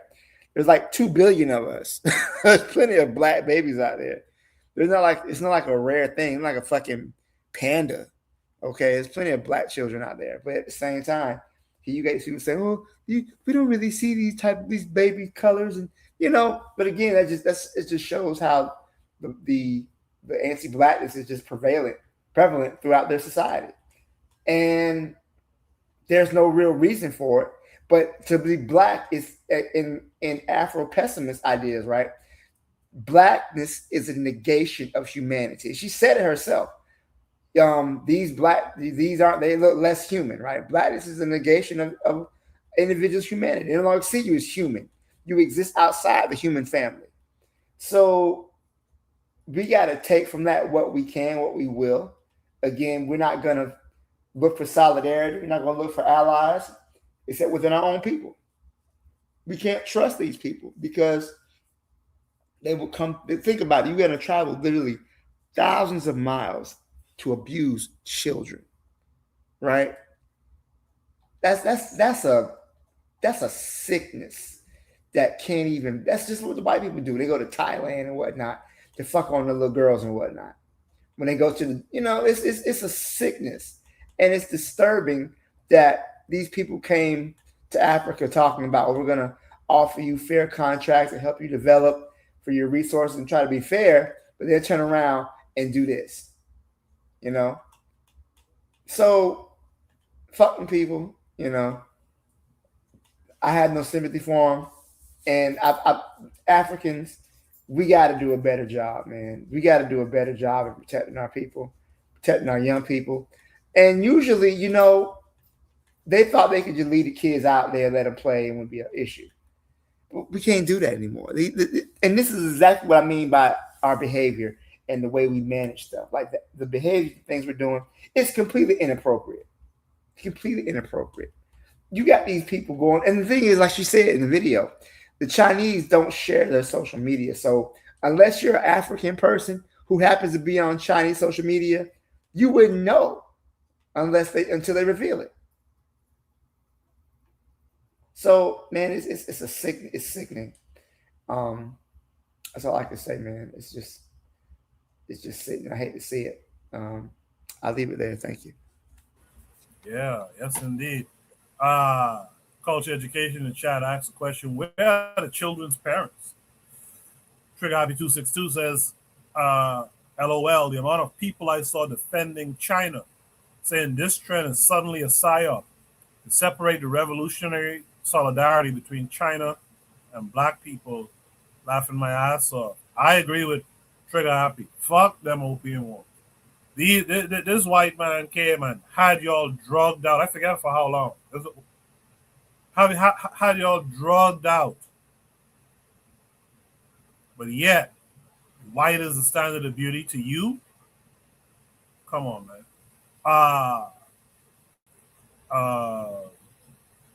Real Back Gentleman said, how would it ever be harmless? The matron says this is just more of their fetishization of our existence. If you look on the video, they're actually eating this little Natasha, I guess, chocolate doll baby type thing. Cheryl in the chat says, black people want to live in China. If you know how many black people be bragging about living in China. There's a young black girl, I talked about her a couple months back. Young black woman from somewhere in Africa is it living in China, can speak a bunch of languages. If you see how she have all these old Chinese women grabbing up on her and feeling up on her and all kind of stuff. So another black woman in China, and I'm not picking on black women, I'm just using these examples. Another black woman in China who's there shaking her ass for these Asians, and they're there giggling and patting her butt. I mean, come on. Real Black Gentleman says, way too touchy feeling. Cheryl says, stop Asian hate. What else? Matron says, if this were any other group of children, the world would be horrified. But because it's black children, and maybe they gave the parents a few dollars, it's okay. Shaking my head. Culture Native says, homophiles. Right? Thank you for all of the comments in the chat, by the way. RBG says, miss me with the bullshit. Matron says, white is not the standard of beauty. The black woman is the standard of beauty. Yes, ma'am. Yes, ma'am. Of course, white and yellow are the standard of white and yellow people. Black beauty is global, right? So many comments, but I'll share those with you. Last but not least, I'm coming to Sister Cheryl because I'd like to hear a black woman with a black child. How do you feel about what you just learned about tonight on Shoot the Breeze and Shoot the Breeze topic number 5? Sister Cheryl, what say you to it? I think I'm gonna agree with Bakari on this one. It's an eye for an eye, a tooth for a tooth. I mean, we're not gonna go to the extent of making candy out of black people. That's a little excessive. And honestly, I wouldn't put it past Asians and Europeans. They all have common genetic ancestors. They're all the same people. Arabs too. They're all freaking same people. They all do the same stuff. Um, I wouldn't put it past them if they actually do eat black people. I mean, we already know white people do. So I mean, that's their thing. And I'm with Bakari on this. Like, if y'all gonna teach y'all children, that's not the standard. It's just like that video with the child and she's like, which doll and they have the little white girl and they're like, which doll is good? And the white girl point to the white doll and then they say, which doll is bad? And then she point to the black doll. We got to do that in reverse. Absolutely, yes. That's long overdue. Black people are too about humanist perspectives and oh, we're all the human race. No, no, no, no, no. We need to stop the foolishness. And with my child gonna know what the standards are, what the standard for beauty is. We teach him white is disgusting and it's nasty and it's ugly because it is. Absolutely. 100%. Hate, you say, oh, there's hate. Oh, I don't care. I don't care. That's because that's what he's going to be met with when he travels and stuff like that. Not saying that he's going to China. Definitely not going there. We don't need to be there. But when you travel and when you see these people and they in black countries and stuff, you got to know what the deal is. And at 3 years old, Azuka, my son, he knows what the deal is. And his grandparents don't like it, but it's what's necessary. And yeah, you know, our parents are too far gone. The parents, I'm sorry, his grandparents are too far gone. They are gone. They're never going to understand why we should be doing to them what they do to us. Now, like I said, to the extent we're not gonna make no little dolls of white children and make our children little candies and stuff that look like white children. We gonna make them eat. That's beyond obsession. That is beyond. You don't need to get your point across. We don't need. I don't need to get my point across. Do that to get the point across. But guess what? If they're going to those lengths to do that for their children. Me saying that, oh, these are nasty Bakra people. These are Bakra. These are nasty people. They're disgusting. Me saying that to my child should be nothing. That should be like nothing. They're making whole candy and dolls to try to get the point across to their people. They are going to the utmost extremes to protect their race, their genetic bloodline. They are going above and beyond, and we should be at least telling our children that blackness is the standard, or the standard of beauty, the standard for everything. That's the least we can be doing, because they are taking it to a whole nother level. And I land my plane. Absolutely. I appreciate that, Sister Cheryl. In the chat, KW Don says his brother lives in Japan. He has never complained about racism, but our worldviews are not aligned. That's interesting, isn't it? How it's just interesting how you could be in the same family but have different views on these things. RBG, Real Black Gentleman, says, I want to hear an African head of state check these Chinese in this country with bass in his voice. I agree with you 100%. Real Black Gentleman says, that's crazy to let this slide on some fugazi shit. Real Black Gentleman, interesting enough, says, I want Russia to weigh in on it. I'm curious about that. What do you want Russia to do or say? Provide Triggers for Evolution is still with us. She says it's 2026 and African children are not even safe on their own continent. Left defenseless with no intervention from the state, and yet we want to be respected. Very interesting. You know what I noticed too? Not in possibly in these videos that we saw, but in other videos I've seen, I noticed that African children tend to run away from these people, crying and stuff too. Like it's like there's something innate in a people, even from a child's perspective. Yo, you don't look like me. Me and you shouldn't be around each other. But yet the adults, heads of state and etc., we let this stuff slide, man. Any last thoughts on this prompt before we go to shout outs for tonight? Anybody have any last thoughts? Yeah. Can I say something? Can you hear me? Yes, sir. Go ahead. Can y'all hear? Okay. I wouldn't. I'm like you. Whoever said that, they want to hear Russia, and that's my point. Why do we think we got to depend on somebody else to take care of us? What in the hell is Russia gonna say? I don't know who said that, so I ain't trying to be disrespectful. But I'm just saying, what are they supposed to say? What are they supposed to say? The big thing is, what are we gonna do? What are the people on the continent of Africa gonna do? What are the black people here gonna do with the Asians and everywhere else? Man, eventually, man, we gonna have to let our nuts hang, pull our pants up, and black men gonna have to. I'm just saying. I ain't telling them. I'm just saying, man. We gonna have to stop. We gonna have to stop with that, trying to depend on other people. Like I know this guy, and we were talking to him, and I said, well, that's just a few of them. That ain't how they really feel. I'm like, all right, dude. I just switched the conversation, man. You can't you can't, man. Because we don't think we are so defeated. We don't think we can handle none of our own business, man. We need somebody else to handle it for us.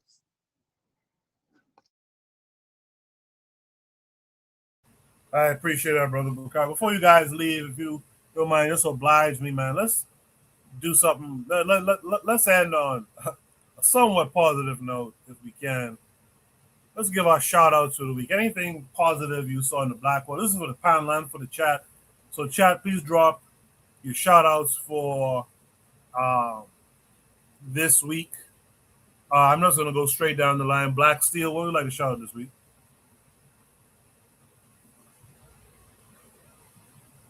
I knew you was gonna call on me. Shout out to the Carmelo Anthony trial started today. I hope this young brother gets off. He stabbed some crack in the heart for self-defense. So free that young man. I hope he gets off. That's my only shout out today. Appreciate that, Black Seal, and thanks for coming through as usual. Sister Cheryl, would you like to shout out this week?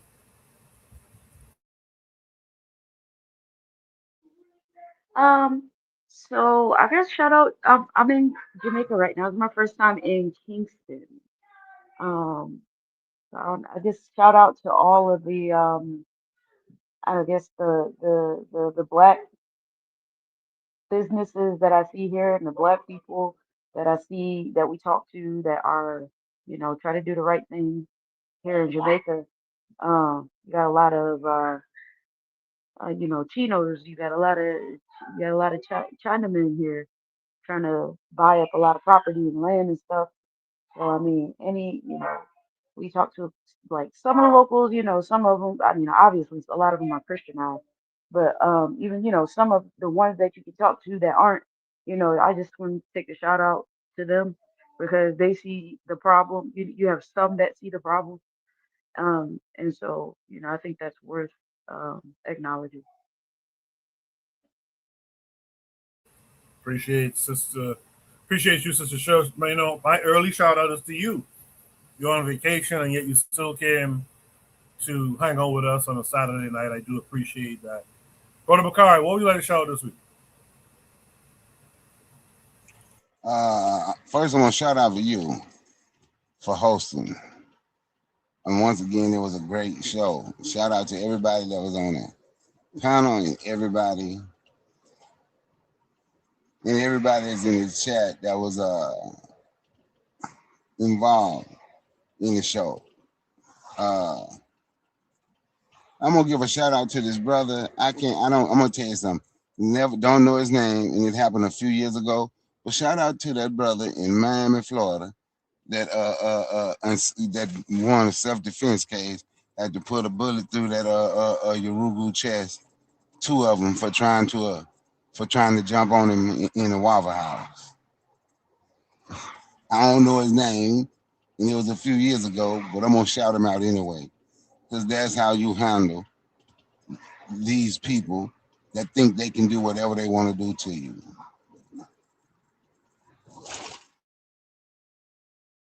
Appreciate that. I want to shout all you guys out for joining us tonight, making this a great conversation. Want to shout out everyone in the chat who contributed. I hope I did you guys well in reading out some of your comments to these prompts. Trigger Happy 262 Plus says shout out to the AES always. Culture Education says tell some folks about the podcast in Jamaica. That's Sister Cheryl. Last but not least, my shout out is to the Knicks. Knicks in 4. All right, we'll see you guys next week. Same time, same place. You guys be good. Peace.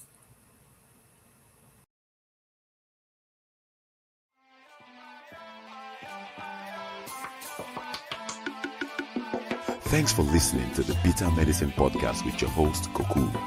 If you like what you just heard, we hope you pass along our web address, bittermedicineblogs.com, to your friends and colleagues, and share our show to all your social media. Be sure to check out our archive section on our website for previous podcasts. This has been a KWAZ radio production. Join us next time for another session of the Bitter Medicine Podcast. Follow us on Facebook at Bitter Medicine Show, Twitter, Bitter Meds, Tumblr, Bitter Meds, Instagram, Bitter Medicine.